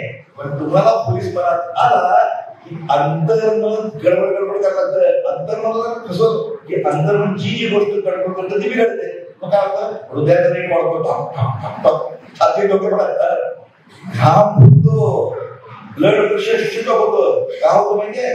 ऍड्रिनलिन नावाचा हार्मोन आहे बॉडीमध्ये, तो वाढला की व्हाझोकॉन्स्ट्रिक्शन होतं, रक्तवाहिन्या आकुंचन पावतात, ब्लड प्रेशर शुद्ध होतं, ब्लड शुगर शुद्ध होते. बघा तो एक फरकावर आहे. पोलीस सुद्धा जरी बटवत नसतो, वाटला अंतर्मनात ही गोष्ट झाली. मग काय होतं? अशा माणसांना हार्ट अटॅक येतो, स्ट्रोक येतो. स्ट्रोक म्हणजे काय? म्हणजे पॅरालिसिस, ब्लीडिंग होतं. हार्ट अटॅक म्हणजे काय हो? आता मी आपल्या मेडिकल लँग्वेज सांगतो, त्याला माझ्याकडे इन्फार्क्शन म्हणतात. म्हणजे काय माहिती काय? आपल्याला जे कोरोनरी आर्टरी आहेत ना, ते आकुंचन पावले की हार्टचं काही भाग डेड होतो, मरतो काही भाग मरतो पॅच. मग कशावरून? म्हणजे थोडक्यात स्वतःला इजा केली की नाही? पूर्ण केला नाही पण स्वतःला थोडं मारलं की नाही? आता कसं ठरवलं तुम्हाला? तुम्ही बऱ्याच तुमच्याकडे डॉक्टर येतात आणि तुमच्या घरातल्या आजूबाजूला ECG काढतात आणि म्हणतात ओ मी त्यांना केव्हा तरी हार्ट अटॅक येऊन गेलाय. त्याला कसं करतो? रिझन तिथं तो पॅच असतो ना, तिथं ECG वेगळा येतो. 3 वर्ष घेतो आमच्या इथे भाषेत म्हणतो. म्हणून कसं होतं? तुम्हाला मारलंय तुम्ही ऑलरेडी. स्वतःला मारणं काय सेल्फिश नाही का? स्वतःला मारण्यात काही स्वार्थ नाही. म्हणजे प्रामाणिकपणा स्वार्थ आहे. म्हटलं एवढं कशाला? आजकाल सांगतो खरी उदाहरण किंवा मी त्यांनी प्रेझेंट सांगतो. ईडीची नोटीस आली, मला आली ईडी नोटीस. माझ्या चेहऱ्यावर स्मितहास्य सुद्धा जाणत नाही. I will just smile, I will take my documents, come on check it. पण ज्यांनी गोंधळ केला ते काय करतात? ते अंबानी हॉस्पिटलमध्ये जातात आणि अँजिओप्लास्टी करून घेतात.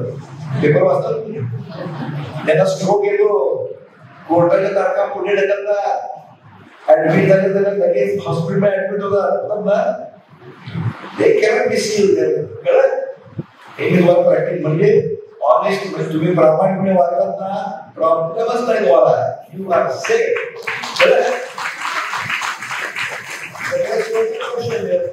जो कौशल्य मिळेल त्याला पैसे मिळणार ना. 10 कोटी मिळून नसतो. उदाहरण तुला तुम्ही घर काही काम करताय त्यात सुधार पाहिजे. तुम्ही कुठल्या तरी सुधारणा बोलवता नाही, ज्यात कौशल्य असे सुधारणा बोलवता नाही. आता मी डॉक्टर आहे, कौशल्य माहिती मला सांगा. आम्ही प्रॅक्टिस सुरू केली 80 साली, कारण असं नाही मी तपासलं, मायक्रोस्कोप नव्हता. त्यानंतर 80 साली मायक्रोस्कोप आला. We have to learn. आम्हाला शिकावं लागलं ते. हे लोक तुम्ही काय AC मध्ये असतात, सॉरी कोल्ड स्वेटिंग हा पडतो का?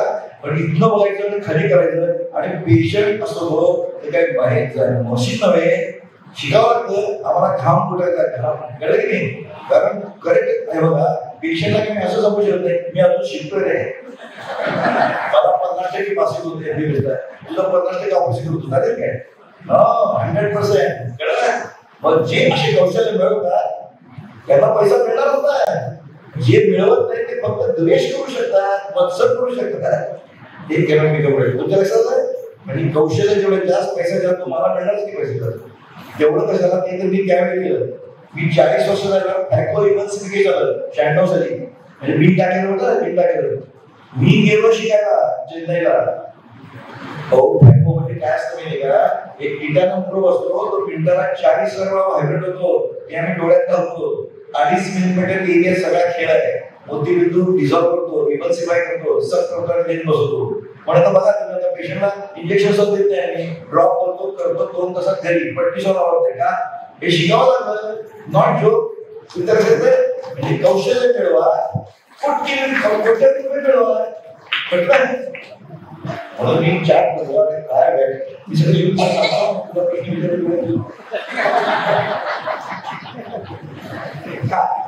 आणि दुसरा अतिशय बेस्ट म्हणजे कन्यादान नाही, कन्या प्रतिष्ठान.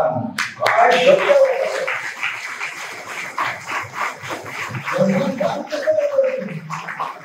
वस्तू आहे काय दान करायची. काय सद्गुरू गेले, कन्या प्रतिष्ठान, प्रतिष्ठा दिली त्याला. अमेझिंग. त्याचे एक एक कन्सेप्ट म्हणजे मी असं पडतच गेलो. आणखीन एक कन्सेप्ट आहे, तो साकारायला खूप वेळ लागेल. विकार, षड विकार म्हणतो ना, हे षड विकाराचं षड प्रेरणा आहे. काय सिद्धांत आहे. आणि तुम्हाला खरं सांगतो ना, तुम्ही त्याचा अभ्यास करा. षड प्रेरणा हे ऍप्लिकेबल आहे इन लाईफ. पण त्याच्यातलं एक तुम्हाला सांगतो, त्यातलं समजले की काय, काम, क्रोध, लोभ, मोह, मद, मत्सर म्हणतो ना, त्यातलं काम. काम म्हणजे लोकांना काय वाटतं, सेक्स. ना, काम म्हणजे इच्छा, आकांक्षा. सेक्स त्यातला एक भाग आहे फक्त. बघा लोकांना, पण काम याचं जर वास्तविक रूपांतर झालं त्याला विकार म्हणतात. पण कामाचं रूपांतर जर तुम्ही चांगला संस्कार झाले, चांगला हे मिळाला, सत्संग मिळाला, तर कामाचं रूपांतर कशात होतं, अक्षराचं सांगतो तुम्हाला भक्तीमध्ये रूपांतर करतं. तुम्हाला व्हेरी इम्पॉर्टंट आहे. तुम्हाला त्याचं करेक्ट दिलं. काम भक्ती पण आहे. राधेची भक्ती होती ना, राधा भक्त होती. राधा तर कृष्णापेक्षा मोठी होती. लक्षात ठेवा. पण राधेवर एक तुम्हाला गोष्ट आठवतो, फार सुंदर गोष्ट आहे. म्हणजे प्रेम म्हणजे तरुण पिढी आहे, थोडीफार म्हणून सांगतो, तरुण पिढीला प्रेम म्हणजे काही कळत नाही, शुद्ध कळत.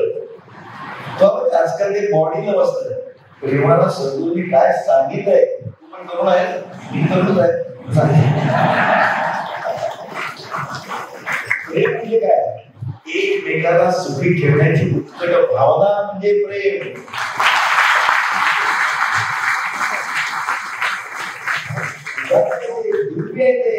डिव्हाइन नाही ते, सोबत नाही ते, सुपरफिशियल नाही ते. नाहीतर मुझे नाही मिली तो किसकोच नाही, शाहरुख खान.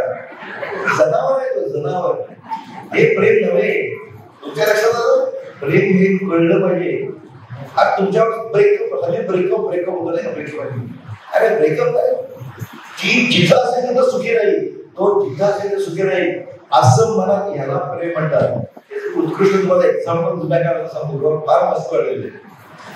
तुम्ही बघा, कृष्ण म्हणताना नुसतं कृष्ण म्हणलं काय म्हणतो, कृष्णाची खरी बायको कोण, रुक्मिणी ना. रुक्मिणी किती म्हणतात, कोण म्हणतो, राधे कृष्ण.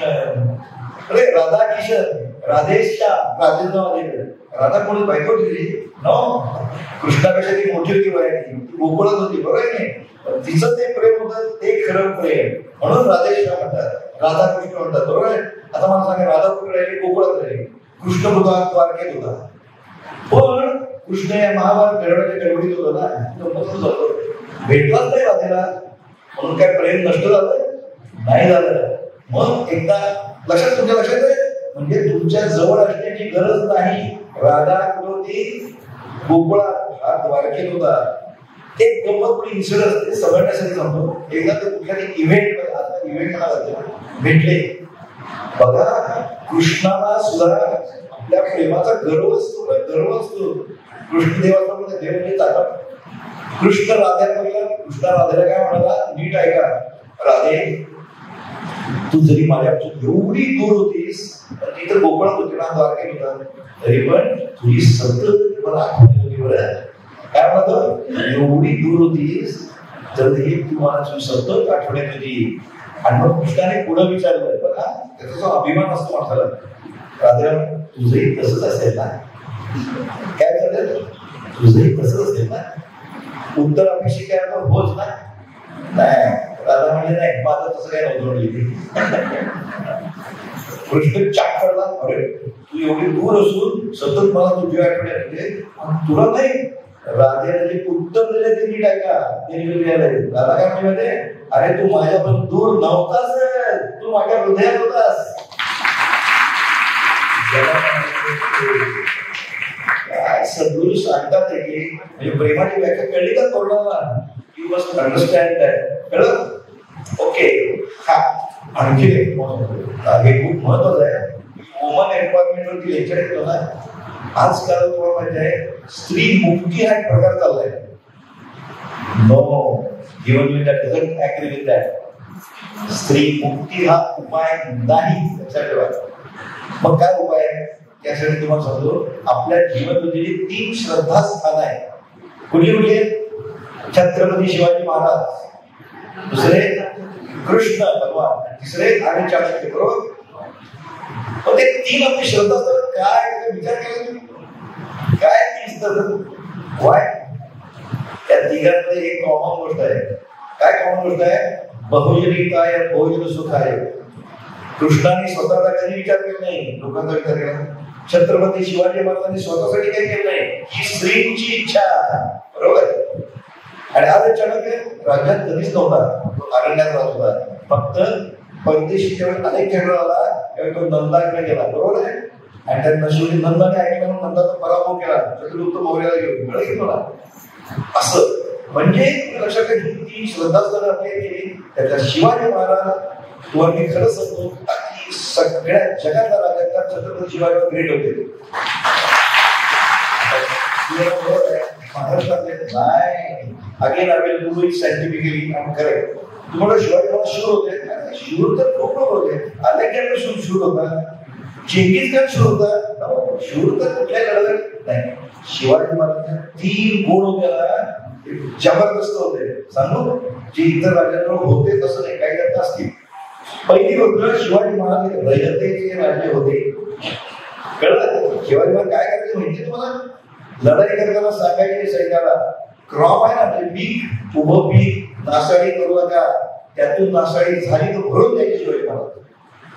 त्याच्यापेक्षा पुढचं आणि सांगतो आपल्या सरकारने लक्ष द्यायचं तिकडं. काय सुरू इतक्या वर्षापूर्वी सांगतात ते म्हणजे त्यांच्या त्या इंजिन्सी घेत होती. इंजिन्सी म्हणजे काय माहितीये, सगळं दुष्काळ पडला तर त्यांना ज्या भागात दुष्काळ असेल त्या शेतकऱ्यांना ते जेवणापुरतं अन्न द्यायचे आणि काय द्यायचे, शेतीची अवजारं द्यायचे.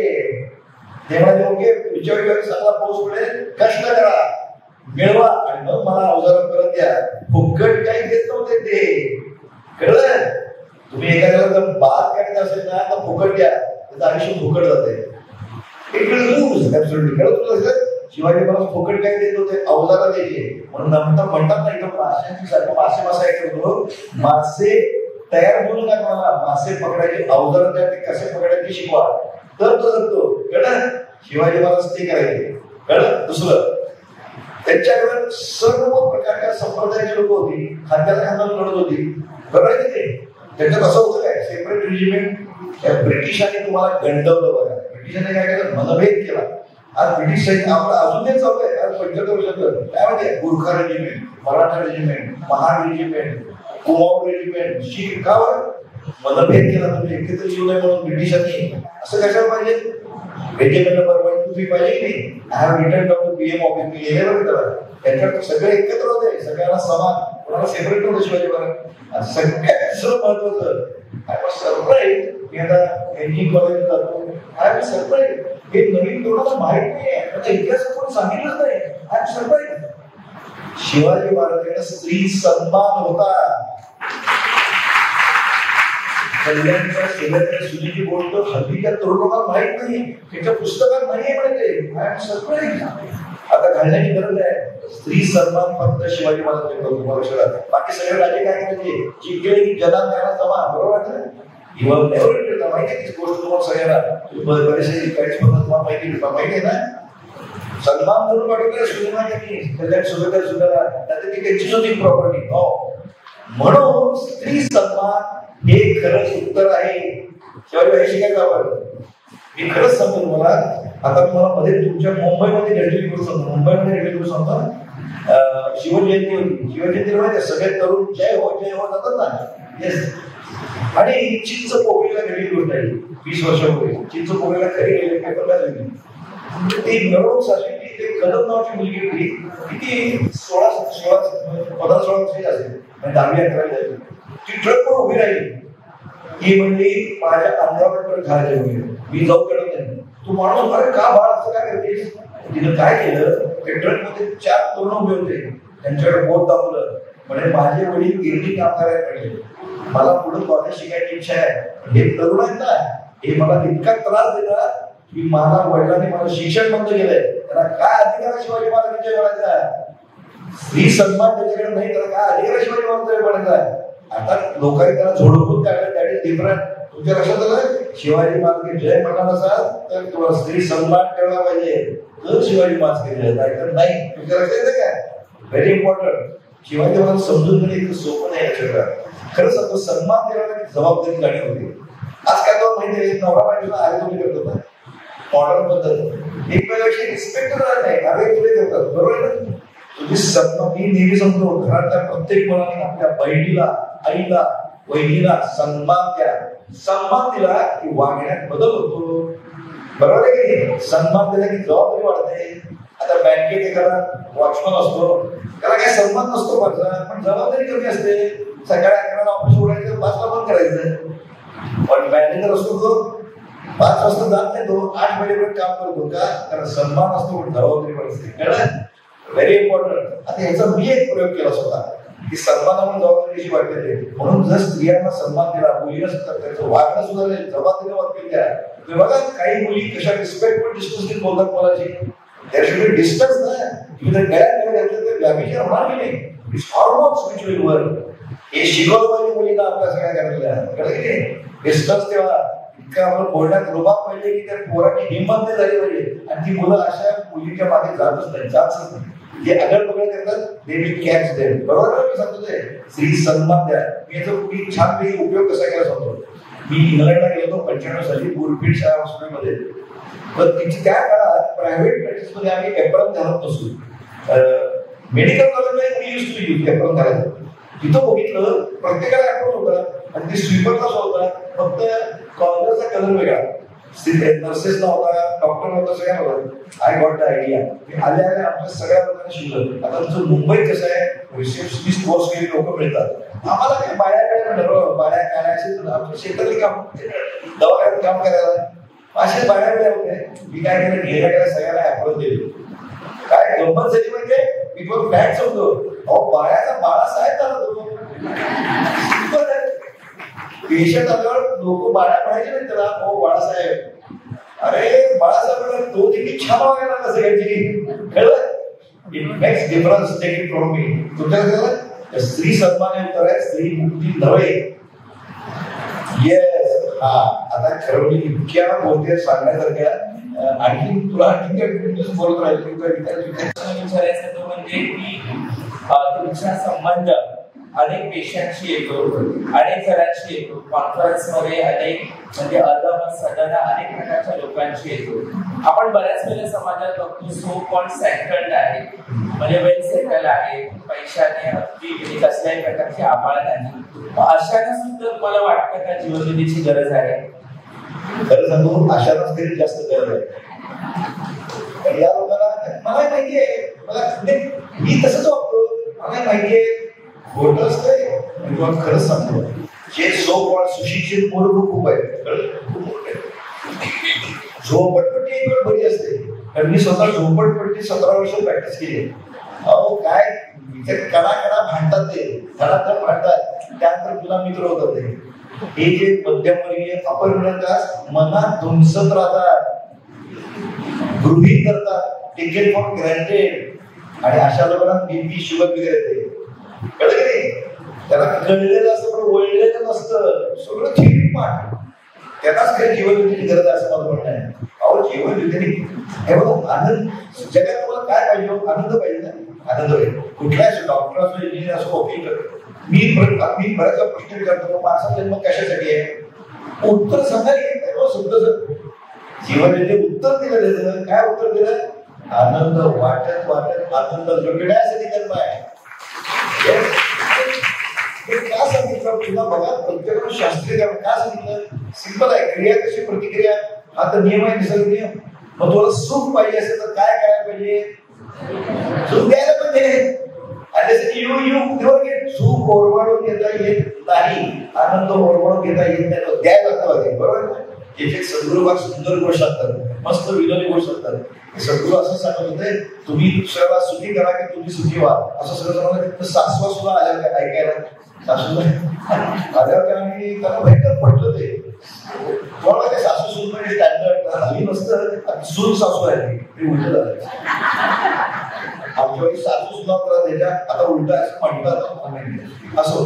तर ते आलं काय त्याला खुश झालं, त्या तुला पटलं सगळं काय सद्गुरूंना भेटलं. त्या म्हणतात सद्गुरू बरोबर पटलं की सून दिलं की सून पडलं, ते अगदी पटलं. मग सद्गुरू म्हणते बस आता द्यायला लागलं ना एकमेकाला सून, तुम्हाला सुंदर सून मिळेल.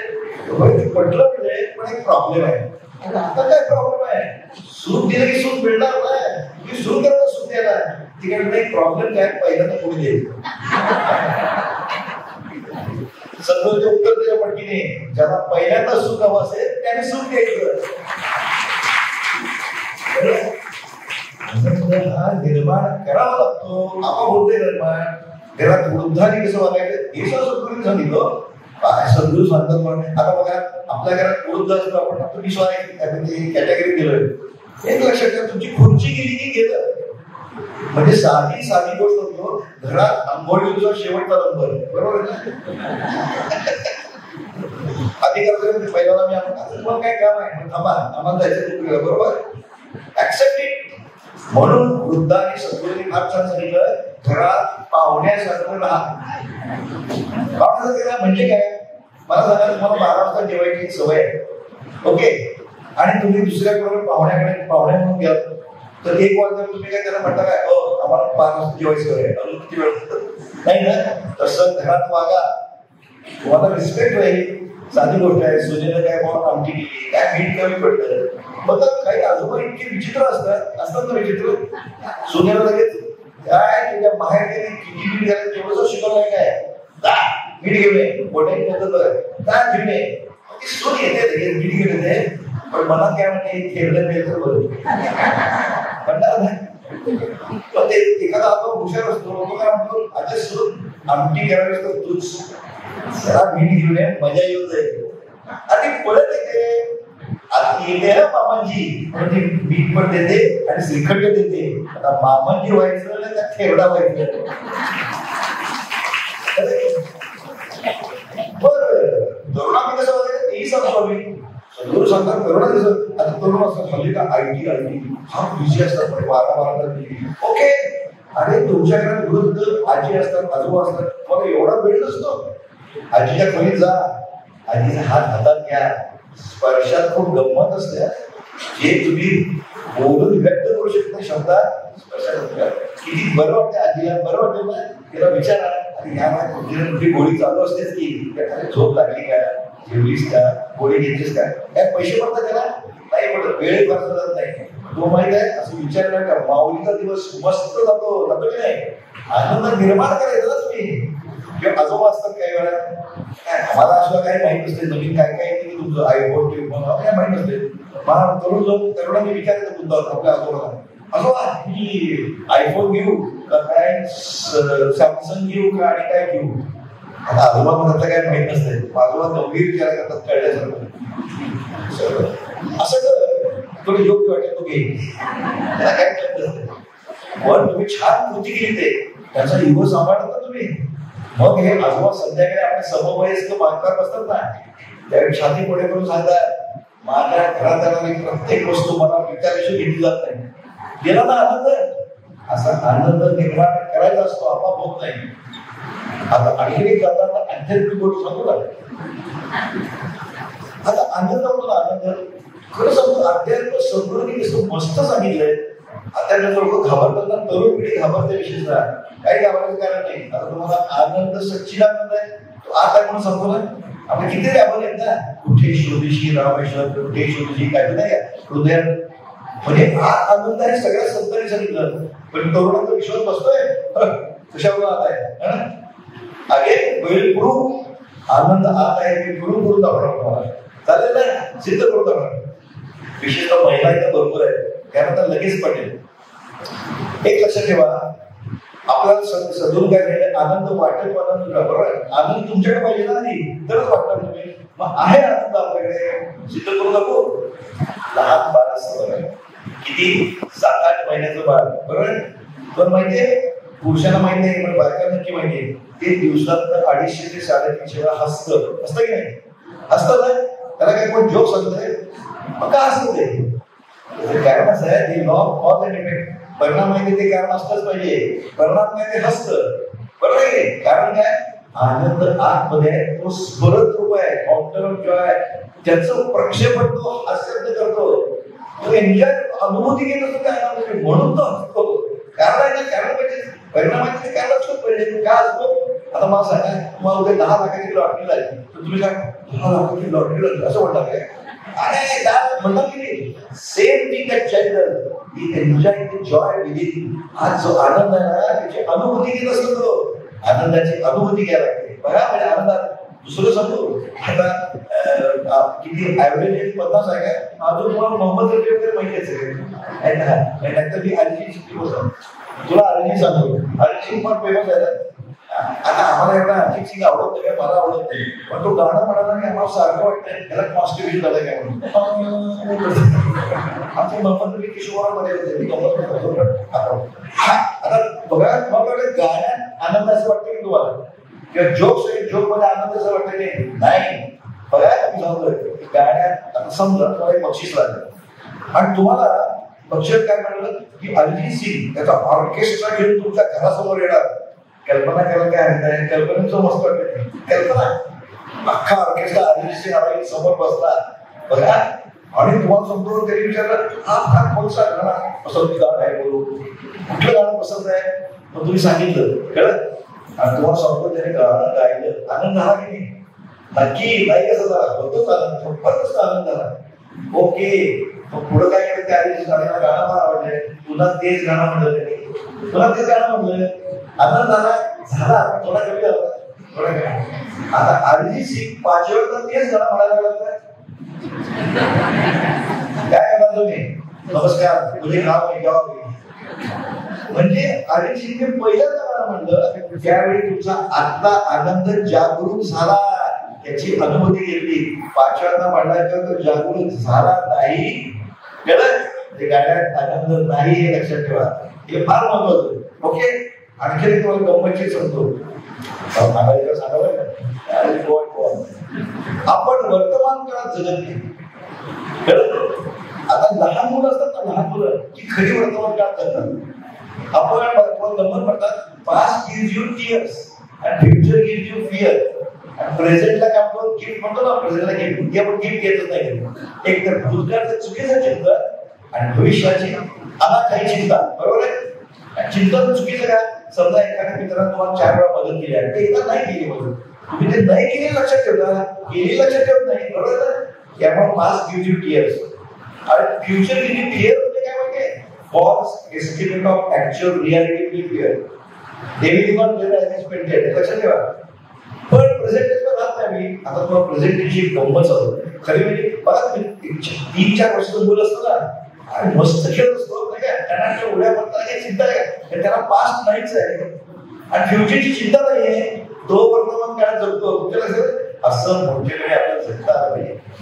मला म्हणतात ना, लहानपणी देगा देवा, अरे असं जगता आलं पाहिजे. असं जगत नाही आपण सारखं. बघा ना, म्हणजे महिलांच्या फार लक्ष करायला बघा तुम्ही. जर कोणी दुसरी मैत्रिणी भेटली त्यांच्या मनात येतात, मागच्याला येतात बात साईड दे, बघा पुढच्या तीच साईड देणार, म्हणजे निगेटिव्ह थिंकिंग, बरोबर आहे. त्यामुळे चिंता. आता तुम्हाला सांगतो, आणखी वर्तमान काळात झालं की उत्कृष्ट गोष्ट सांगतो. माझी नात स्वरा नावाची नात आहे, बरं का, आणि मी अध्यक्ष होतो ना, इकडे यायचो होतो. मी फोन केला, मुलाशी बोलायचं फोन केला. मी 4 लहान मुलांना शिकवून जातो, आणि मी फोन केला तर मुलांना घेता स्वराने घेतला. ती 3-4 वर्षाची होती. तिला म्हणून काय करतोस तू, काय करणार? माझी अपेक्षा काय? मी काय म्हणेल, खेळते किंवा जेवते किंवा काहीतरी म्हणेल ना. अहो, तिने जे उत्तर दिलं ते मी उडालोच. आणि आम्हाला एवढं झालं समजत नाही. ती काय म्हणाले म्हणजे, सोना बा, मी तुमच्याशी फोनवर बोलते. वर्तमान काळात जगणं याला म्हणतात. आपण जगत नाही. लक्षात ठेवा, भूतकाळचं चिंतन चुकीचं करतो. स्वराला म्हणलं नमस्कार बाई, तू खरं काय आम्हालाच कळत नाही. आणखी तुम्हाला एक गोष्ट सांगतो, आपण कसं भूतकाळचं चुकीचं उकळून काढतो. एक माणूस होता, तो मुंबई एअरपोर्टवर त्याला नांदेड जायचं होतं. टॅक्सीवर झाली, इथे घेऊन जाऊ. टॅक्सी सुरू झाली. तेवढ्यात त्याला वाटलं की इतक्या दिवसाने आपण आलोय, तर त्यांच्याकडे मिठाई घेऊन जायला पाहिजे. नाही का, सिंपल आहे, मिठाई घेऊन जायला पाहिजे. मग ते टॅक्सीवर चालवत होता, त्याने खात्यावर हात मारला. लक्ष देण्यासाठी असा हात मारला. अहो असं करा, मिठाईचं दुकान दिसलं तर गाडीला बाजूला घ्या, गाडीकडे मिठाई घेऊन जाऊ. अहो ते म्हणलं भयानक गोष्ट घडली. हॉरिबल. हात मारल्यावर तो टॅक्सीवाला थरथर कामाला हा फुटला. स्टिअरिंग असं व्हायला लागलं. हा इतकायला घे त्याला आता चुकलं म्हणता, चांगला चालवत होता, मी त्याला डिस्टर्ब केलं. आय सॉरी तो काही बोलला नाही. प्रयत्न करून गाडी कडेला थांबवली. खुश धाम पुसला आणि म्हणला मला आय सॉरी, तुम्हाला हात मारायला बघा, तुम्ही मला छान चालवत होता. तो टॅक्सी ड्रायव्हर म्हणला, नाही साहेब तुमची काही चूक नाही. चूक नाही असं काय झालं, हार्ट अटॅकला का नाही? तसं काय नाही ना, मला काही झालं नाही, तुमची काही चूक नाही. अरे पण काय तरी काय सांगितलं, गेली 26 वर्ष काय सांगितलं लक्षात, गेली 26 वर्ष रात्री 8 वाजेपर्यंत मी मोठी लॉरी चालवत होतो. आज पहिल्यांदाच छोटी टॅक्सी चालवतोय. अरे म्हणलं ओके, असा काय मोठा फरक आहे? काय मोठा फरक? थोडा फरक पडत असेल, पण असं काय फरक? पहिल्यांदा चालला तुम्ही खांद्यावर असताना बोलला नाही. म्हणा साहेब तुमची त्यात काय चूक नाही बरं का, काय चूक झालं, काय झालं काय? मग तो म्हणा काय प्रॉब्लेम आहे मला, गेली 26 वर्ष रात्री 8 वाजेपर्यंत मी जी लॉरी चालवत होतो ना, त्यात फक्त प्रेतच नेत होतो. खांद्यावर म्हटलं तर काय येईल? म्हणजे भूतकाळात आपण कसं जगतो बघा, भूतकाळाचा जुनी प्रयत्न करून काढतो, जुन्या आठवणी आणि वर्तमान काळ खराब करतो. हा याचा मेसेज आहे. लक्षात, भूतकाळ सोडून द्या, वर्तमान काळात जगायचे का म्हटलं.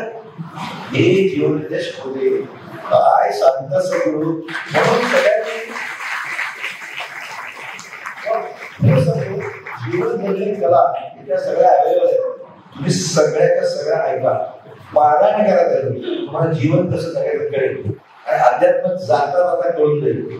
कळेल काय ईश्वरी संकल्पना कशी आली ते तर सगळं एवढं बाहेर सांगितलं. बघा ईश्वर म्हणजे आपल्या डोळ्यासोबत काहीतरी त्यांना सांगितलं, व्यक्ती नाही, मूर्ती नाही, नुसती शक्ती पण नाही, जाणीव त्याचं रूप आहे. स्वरूप म्हणजे तुमचं रूप हे गाव आहे. आता एक लक्ष ठेवा, ईश्वरी संकल्पना कशी आहे तुम्हाला समजणे, अंधश्रद्धा कशी आहे ती समजून आता तुम्हाला खरं सांगतो, आय वॉज सो लकी, माझे वडील हे शास्त्रज्ञ होते, लॉजिकल होते. तेव्हा अंधश्रद्धा माझ्या मनात कधीच आली नाही. तुम्हाला गंमत वाटेल, हे लिंब टाकतात बघा, सगळं सांगितलं ना ते लिंब टाक, असं आमच्या लहान लिंब टाकायचे, पण माझ्या मनात तसं नव्हतं, कारण मनात असतो सगळे ते. तर मी तिसरीत असताना लिंबू असं टाकायचं होतो, तर लोक मला शोध समजायचे, मग आणखी नाव मजा यायची, आणखी तिसरं लिंबू घेऊन टाकतात. त्यात काही दमत असतं ना, पण ते इतर जण बोलावून जातात, कडेनं जायचं. स्टुपिड. लक्षात ठेवा, अंधश्रद्धेला जीवनविद्येत खराब आहे, हे मला आणखी आवडलं पाहिजे. अंधश्रद्धेला मध्ये आता तुम्हाला गंमत सांगतो, म्हणजे हे जीवनविद्येत इतक्या गोष्टी छान छान सांगितल्या आपल्याला की अंधश्रद्धा. आता मी म्हणाल मी लहानपणापासून बाळकडे कसे होते, लॉजिकल थिंकिंग. मला कधी आता मगाशी कोणती चर्चा करतो, मांजर अडवून गेलं की एकदा मी चाललो होतो, माझ्या दुसरे दिवस होते, ते मांजर अडवून गेलो, गाडी थांबव म्हणतात. बरं म्हणजे काय करतात माहिती सगळ्यांना, काय करतात, 5 पावलं मागे जातात. मग मी त्याला म्हणलं, आता मला होती गर्दी, त्याला कुठेच सांगितलं सर थांब म्हणलं, तुला त्यातलं नक्की माहिती नाही म्हणलं की डावीकडून उजवीकडे गेलं तर वाईट असते, ते उजवीकडून डावीकडे गेलं, आता काय प्रॉब्लेम नाही. वरचा रिकामाच होतो, त्याला ओके म्हणा, मग काय हरकत नाही. त्यातलं तुम्हाला खरं आता काहीतरी गंमत समजून की असं का थांबायचं असतं, ही प्रथा का आली, त्यामध्ये काय ते सांगतो. आणि लोक त्याचं घोळ करून टाकतो सगळं. कारण जंगलात असा नियम आहे, समजा तुम्ही चाललाय वाटेल आणि एक प्राणी जोरात पळत गेला तर वेग थांबवा, त्याला पाठलाग करून दुसरा प्राणी येत असतो. एवढं कशाला, गावात निघाला, लहान मूळ एकदम आडवं पळत गेलं, थांबा, त्याला पाठलाग केला, मित्र करत असतो, तो गाडी खाली शिकत असते. कळलं, ही त्यातली आयडिया आहे. नव्हतं रिझन. हे असं नाही 5 पावलं मागे जा, पण लोक ऐकत नाही. मग असं काही पोलिसांना पाहिजे होतं 5 पावलं मागे गेली तेवढं तर निघून जायचा दुसरा मुलगा.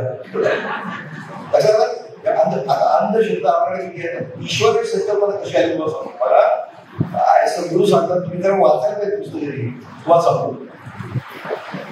भीती, भूक, निद्रा आणि मैथून या 4 नैसर्गिक प्रकट आहेत. त्याच्यावर डिस्ट्रिक्ट सर्व बरोबर. भीती, भूक, निद्रा आणि मैथून कुठल्याही प्रकार आहे. माणसाला बुद्धी आहे आणि तो वापरण्याचं स्वातंत्र्य आहे.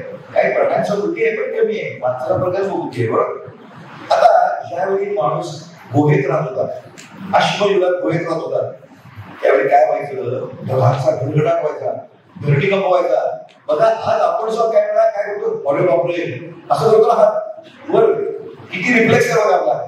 त्याला वाटतं वर कोणती आहे, उपरवाला कोणतो आहे, म्हणजे गडबड करणार आहे बरोबर. कारण भीती आहे ना, भीती खूप निद्रा मिळतो. भीती असते त्या काळात स्वापाची भीती होती. आजकाल चुकीच्या संगतीची भीती आहे. भीती होती. मग वर कसं करायचं. मग काय झालं, आता कोणाला डॉक्टर जातो. आजकाल भ्रष्टाचार पूर्ण म्हणतात. भ्रष्टाचार अनादी काळापासून चालू आहे. अनादी भ्रष्टाचार तुला सांगा वर तो त्रास देतोय म्हणजे मग त्याला खुश करायला पाहिजे ना. आता तुम्ही एखाद्या ऑफिसमध्ये गेला, तुमचं काम करत नसेल तो माणूस, काय करतो तुम्ही, काय करता, लाच देता की लाच. भ्रष्टाचार करता ना, करतात. पण त्यावेळी तो जो उपरवाला कोण असेल त्याला लाच देण्यासाठी म्हणून नरबळीची प्रथा आली. आमच्यात एक बाबा आपण दिलं भाऊ कळलं. नरबळीची प्रथा ही आता निर्माण झाली अंधश्रद्धेतनं. काय कोण उपर कोणी नसतोय. मग पुढे लोकांना माणसाला विचार मारायचा, प्राणी बोलायचा, म्हैस मार, बकरा मार, ते अजून चालू आहे बरोबर. तेव्हा लक्षात ठेवा, ही अशी अंधश्रद्धा त्यामुळे आली. काय वर कोणी नसतो हे लक्षात ठेवा. ईश्वराबद्दलच्या सगळ्या संकल्पनाच चुक्या आहेत. तुमच्या लक्षात आलं हे सद्गुरूंनी सांगितलं. ही संकल्पना यामुळे निर्माण झाली चुकीची की तो कोणतरी आहे काय कोणी काय करत नाही. म्हणून हा नशिबाने वगैरे सांगितलं. विद्यार्थी लोक बघा काय, मी पण तेवढाच अभ्यास केला, त्याला मार्क पडले, तुझं नशीब चांगलं आहे. काय नाही, नशीब वर्णन पडत नाही, खाली उभंच होत आहे. लक्षात ठेवा, नशीब आपण घडवेल तसंच घडतं. लक्षात ठेवा, नशिबाची एक सुंदर व्याख्या केली. Hard work in right direction marriage with opportunity. मगाशी सुद्धा गाण्यात तुम्ही सांगितलं ते राईट डिरेक्शन करेक्ट पाहिजे. करेक्ट यासाठी गुरु लागतो. दिशा गुरु कोण, गुरु देते ज्ञान, ज्ञानी आत्मदर्शन, दर्शनी समाधान. तो अंधारी दुपारी गुरु नव्हे, तो ज्ञान देतो तो गुरु. करेक्ट दिशा करेक्ट. उदाहरण सांगतो, योग्य दिशा का पाहिजे समजा. मी मॅरेथॉन करणार आहे, मी सांगली मुंबईकडे पळायला लागलो. किती लोक म्हणतात ना, मी किती काम झाला हो, पण आमच्या नशिबातच नाही बघा असं म्हणतात ना. नाही, असं काय नसतं ते. मी समजा मॅरेथॉन करणार आहे, पळतोय. आजकाल मॅरेथॉनची फार घालून पाहिजे. मी पळतोय 2 दिवसात डोळे उघडले, बेळगावला पोहोचलो. दिशा चुकले ना. म्हणून दिशा दाखवणारी गुरु लागतात. गुरु म्हणजे काही दाढीमध्ये असं नाही. तुमची आई असेल, वडील असेल, शिक्षक असतील, तुमच्या ज्या क्षेत्रात तुम्ही काम करता त्या क्षेत्रात श्रेष्ठ माणूस असेल, गुरु पाहिजे. गुरुशिवाय चालत नाही. लक्षात ठेवा. म्हणजे मग अपॉर्च्युनिटी आपोआप मिळते. यंग लोक म्हणतात हे सगळं ठीक आहे हो, पण अपॉर्च्युनिटी कशी मिळेल एवढं केलं तर नक्की मिळते. कष्ट करायला पाहिजे मला. मग 7 पायऱ्या छान सांगितल्या बघा. कष्ट, कर्तव्य, कौशल्य, नाही का, कल्पकता, कौतुक करणं आणि कृतज्ञता. फार महत्वाचं आहे ते. कष्ट केलेच पाहिजे. म्हणजे उदाहरणात सांगतो तुम्हाला, आता तुम्ही स्किल मिळवणं म्हणजे कष्ट करणं ना. तुम्ही स्किल समजा एक स्किल मिळवलं कळलं, म्हणजे तुम्ही ह्याच्या तुमचं हॉरायझन एवढंच आहे दृष्टी क्षेत्रात, पण तुमचं स्किल उपयोगी पडेल असे 1-2 ठिकाण असतात. कळलं, 5 पायऱ्या वर चढा. कळलं, 5 पायऱ्या वर चढायचं तर तेवढी आणखी स्किल ऍक्वायर करा. म्हणून तुमचं हॉरायझन वाटलं काय, पण तुमचं स्किल उपयोगी पडेल अशा आणखी सध्या 10 ठिकाणी दिसायला लागतात. अपॉर्च्युनिटी कशी मिळते ते सांगतो. ओके, आणखी कष्ट करा. 100 पायऱ्या वर चढा. कष्ट तुम्हाला काय पायऱ्या तुम्हाला चढायला पाहिजे. हॉरायझन आणखी वाढतं. थोडक्यात तुमचं स्किल उपयोगी पडेल अशा 25 जागा दिसायला लागतात. म्हणून याला म्हणायचं hard work in right direction marriage with opportunity. तुमच्या लक्षात नाही याला कसं ओढून पडत काय नाही. You have to acquire by hard effort. आता जाता फक्त एक सांगतो, कोळसा आणि हिरा. सायन्स स्टुडंट तिथं सायन्स स्टुडंट असते ना, दोघांचं पिरियडिक टेबल साईड कुठं आहे, सी आहे. दोघांचं कारभारच आहे. मग मी तुम्हाला 1 ग्रॅम कोळसा देतो, मला 1 ग्रॅम डायमंड देणार काय, नाही देणार. कारण सांगतो मला, कोळसा कसं तयार होतो माहितीये? Upper layers of earth. झाडं पडतात ना जुनी, त्याच्यावर प्रेशर येतं आणि मग कोळसा करतो, मग खाली वर असतात. हिरा कुठं तयार होतो माहितीये तुम्हाला? हिरा देखील कार्बन डायऑक्साईड मधून होतो. कार्बन म्हणून तो 100 मैल खाली पृथ्वीच्या 100 मैल खाली तिथं 2200 डिग्री फॅरनहाइट टेम्परेचर असतं, 725,000 पाऊंड पर इंच प्रेशर असतं. तेव्हा डायमंड तयार होतो. म्हणजे ज्वालामुखी होतात ना, ते थोडस अपर लेअर मध्ये येतं. जगात कोळसे भरपूर आहेत, तुम्ही नव्हे कोळसे डायमंड शोधत असतात. डायमंड कळत मला, म्हणून डायमंड किंमत जास्त असते. दोन्ही कार्बन आहे. साधी गोष्ट ना. आता वाईन तयार करतात त्यावेळी काय करतात? फुलं द्राक्ष क्रश केला जातात, सेट हवा असेल तर फुलं क्रश केला जातात. याशिवाय तुमच्या सुगंध तयार होत नाही. बरोबर आहे ना? म्हणून लक्षात करा, कष्टाशिवाय मला फार छान सांगितलं, अभ्यासाचा कंटाळा याच्या भाग्याला टाळा. मग ते गाण्यात छान सांगितलं नाही का? तर तुम्ही म्हणलं बाबा मी अभ्यास करणार नाही, तेव्हा तुला मी 1 किलो पेढे देतो. अगं पेढे दुकानदार गोल्ड मेडल झालीस तू होत नाहीस ना. कळलं? तेव्हा जीवनविद्या सर्वोपरी सांगते. आणखी काय प्रश्न असेल तर विचार बाबा. फार छान. खरोखर मी मैफलीकडे संपूर्ण यायचं वाटतं. सुरुवातीचा प्रश्न, इकडे बरेचसे कामगार उपस्थित आहे. आपली सकाळपासून ज्या गप्पा झाल्या ते मला म्हणालात की मी तुमच्या फार नंतर जीवनविद्येत आलोय, पण त्याहीपेक्षा तुम्ही एवढ्या कमी वेळात येऊन जी प्रगती केली आणि जीवनविद्या मिशनचे तुम्ही अनुभवी अध्यक्ष होता, त्यामुळे मला 2च शेवटचे प्रश्न असं विचारायचे. नेमका जर आम्हाला प्रत्येक कामगाराला यशस्वी व्हायचं असेल त्याचा मूलमंत्र कोणता, आणि दुसरं म्हणजे कार्य जर द्विगुणित करायचं असेल तर त्याचा मूलमंत्र कोणता? आता खरं सांगतो, वास्तविकता मी आरामात घरात बसू शकलो असतो ना. आरामात टीव्हीवर पाय ठेवायचा, टीव्हीवरती बातम्या लावायच्या, हा गाणं आहे, हा शाळा आहे, तर अक्कल लागायची ना. क्रिकेट मॅच बघताना बरोबर फटका मारला नाही, मॅच घेतली दुसरी घरी, पण त्याला सल्ला दिली. सद्गुरू काय सांगितलंय? गुरुदक्षिणा काय सांगितलंय? तुम्ही सुखी वाच, पण इतरांना सुखी करा, इतरांना सुखी करा. तर आपण माहिती ना, 1 पट सुख दिलं की 10 पट सुख मिळतं. जीवनाचे लोकांना माहिती आहे, मल्टीप्लाइड अँड मॅग्निफाइड. निसर्ग हे नाही चिकू नाही आहे, म्हणून इतरांना सुखी करण्यासाठी सर्व नामधारकांनी प्रयत्न केले पाहिजे. त्यात तुमचा फायदा आहे, मी येतो, यात माझा फायदा आहे, माझा स्वार्थ आहे म्हणून येतो. पण मला माहिती आहे, माझं सगळं ऐकलं जर काही लोकांच्या आयुष्यात फरक पडला, कुटुंबात सुख निर्माण झालं, कारण माझ्याकडे 10 पट येणार आहे. स्वार्थ आहे माझा पक्का. मल्टीप्लाइड अँड मॅग्निफाइड का बरं? मला सांगा, न्यूटनचा नियम काय? 1 चेंडू मला तर 1 चेंडू पडत होतो. पण तसं नाहीये ते सगळं. 1 आंबा पडला तर 1000 मिळतात, 1 नारळ तर 1000 नारळ येतात. चिकू नाही ते सगळं तसंच आहे. तुम्ही 1 पट आनंद द्या, 10 पट तुझ्याकडे येतो. म्हणून ही मुलं आहेत, काम करायचे आहेत, त्या लोकांनी दुसऱ्याला सुखी करण्याचा प्रयत्न केला पाहिजे. ते सुरू केला की आपोआप बघा, मग हे ज्ञान सगळीकडे जायला पाहिजे की नाही. म्हणून हे सगळं करायचं. त्याचा आमच्यासारखी कशाला येतात लोक? I want. आता कारण जीवन संकल्प काय माहिती आहे तुम्हाला, की भारत देशातले तरुण मटेरियली ऍज वेल ऍज फिलॉसॉफिकली कॉमन होते. ईश्वरही पाहिजे आणि ऐश्वर्यही पाहिजे, बॅलन्स पाहिजे. सांगतात ना सद्गुरू, पक्षी 2 पंखाने उडतो, 1 पंखाने उडेल काय नाही, पैसाही पाहिजे, पुण्यही पाहिजे. त्यावेळेला लोक म्हणतात काय पाहिजे, आमच्याकडे फार पुण्य आहे असं म्हणतात ना काय लोक. अहो समजा बस मध्ये बसला, कंडक्टर टक्कर करतोय, अरे माझ्याकडे फार पुण्य आहे, खाली उतर म्हणणार तो, पैसे पाहिजे ना. मग पुण्य कशाला लागतं? सिंपल आहे, पैसे तिकीट काढता बरोबर आहे, पण बस वेळेवर मिळणं, आतमध्ये बसायला जागा मिळणं, योग्य ठिकाणी लोक, त्याला पुण्य लागतं. पैशापेक्षा पुण्य महत्वाचं आहे. अशा नामधारकांनी काय केलं पाहिजे, तर तुम्हाला स्वतःला कन्व्हिन्स झालं पाहिजे, काही जॉब कन्व्हिक्शन पाहिजे. तर आता मला गंमत वाटते, मला कोणतरी सांगत होतं 20-20 वर्ष आम्ही जीवनविद्येत आहे, म्हणजे अजूनही उपास करतात. बरोबर आहे ना? प्रामाणिकपणे सांगा, एकादशी कोण करतात, हातवर करा, आता करणार नाही. याचं कारण यू आर नॉट कन्व्हिन्स. तुम्हाला आज पटलेलं नाही मनापासून, तर तुम्ही दुसऱ्याला सांगा कसे, यू शुड बी कन्व्हिन्स. आणि उपास म्हणजे तेच कळत नाही.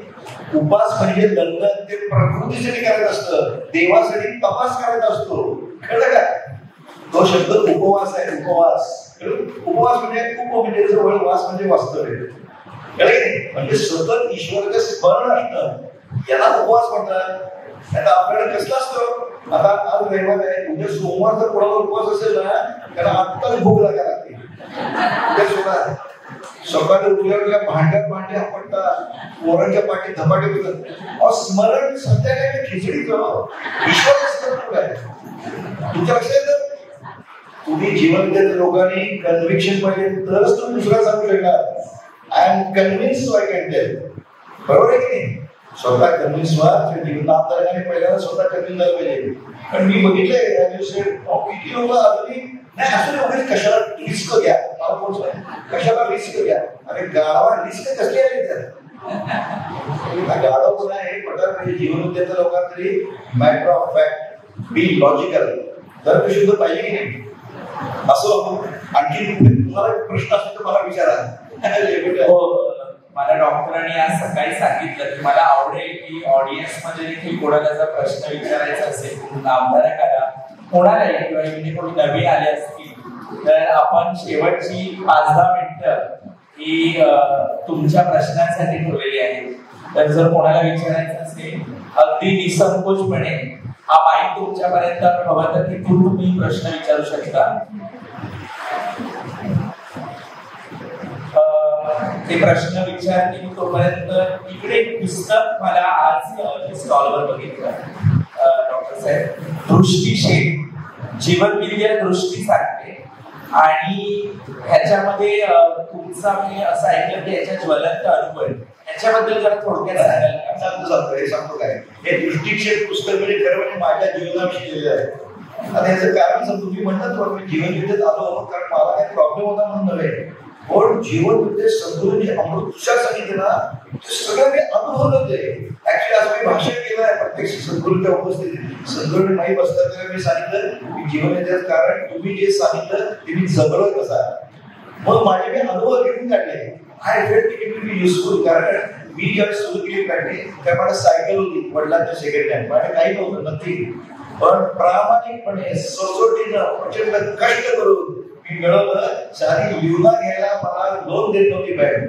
TFR लिवला त्या TFR लिवला दिली मला लोन देत नव्हती. असं मी लिवला सेकंड हँड स्कूटर, असं मी सावकाश झोपडपट्टीत प्रॅक्टिस केली 17 वर्षात.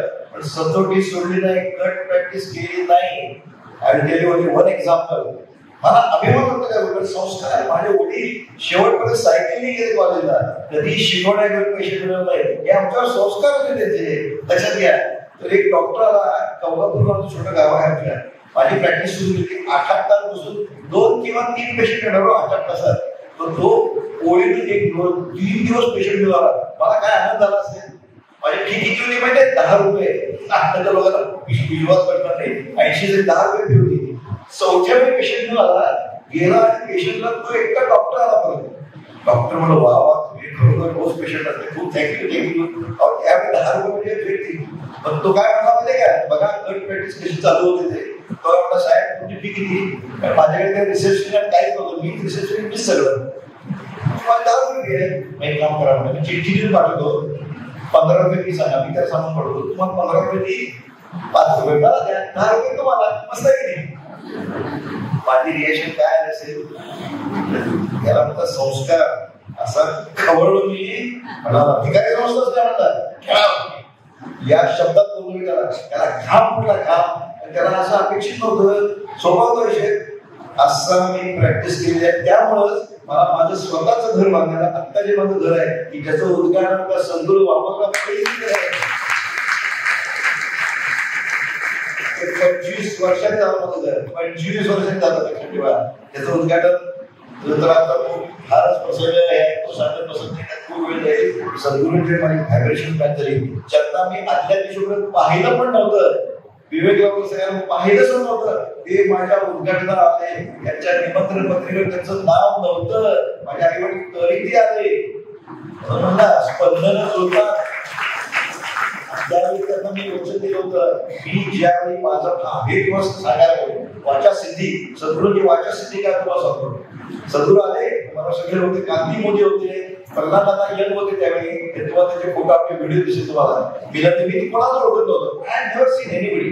प्रल्हाद काय सद्गुरू सांगितलं, मी जाणार म्हणजे ओपनिंगला ते आले, सगळं हॉस्पिटल बघितलं. आणि माझा जो मुलगा होता सौरभ, जो आता करतो तो म्हणत तो एक्स गोल्ड मेडलिस्ट आहे डोळ्याचा, तो त्यावेळी अजून येणार होता, इंटर्नशिप करत होता. ते नमस्कार केला आणि सगळं एकदम थबकले. ओ इन्सिडंट आय कांट फॉरगेट. ते म्हणले की बघा डॉक्टर, तुम्हाला पटलंय की काय केलं तुमच्या भारताला जीवन तत्वज्ञान म्हटलं, मग तुम्ही त्याचा प्रसार केला पाहिजे.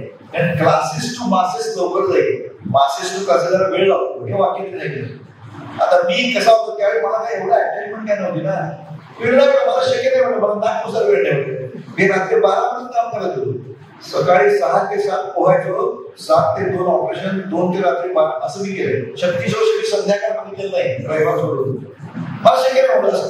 पण पुढचं मी जे वाक्य बोललो ते म्हणतो, पण म्हणलं जर आमचा हा सौरभ आता तो इंटर्नशिप होतो, तो जर डोळ्याचा डॉक्टर झाला आणि सांगलीला आला तर मी करणार.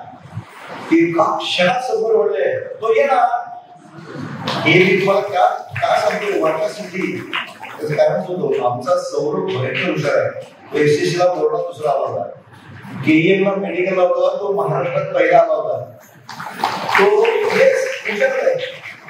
तो कार्डिओलॉजी घेणार होता. कार्डिओलॉजी त्याला कुठल्या मिळत होतो, हार्ट घेणार होतो.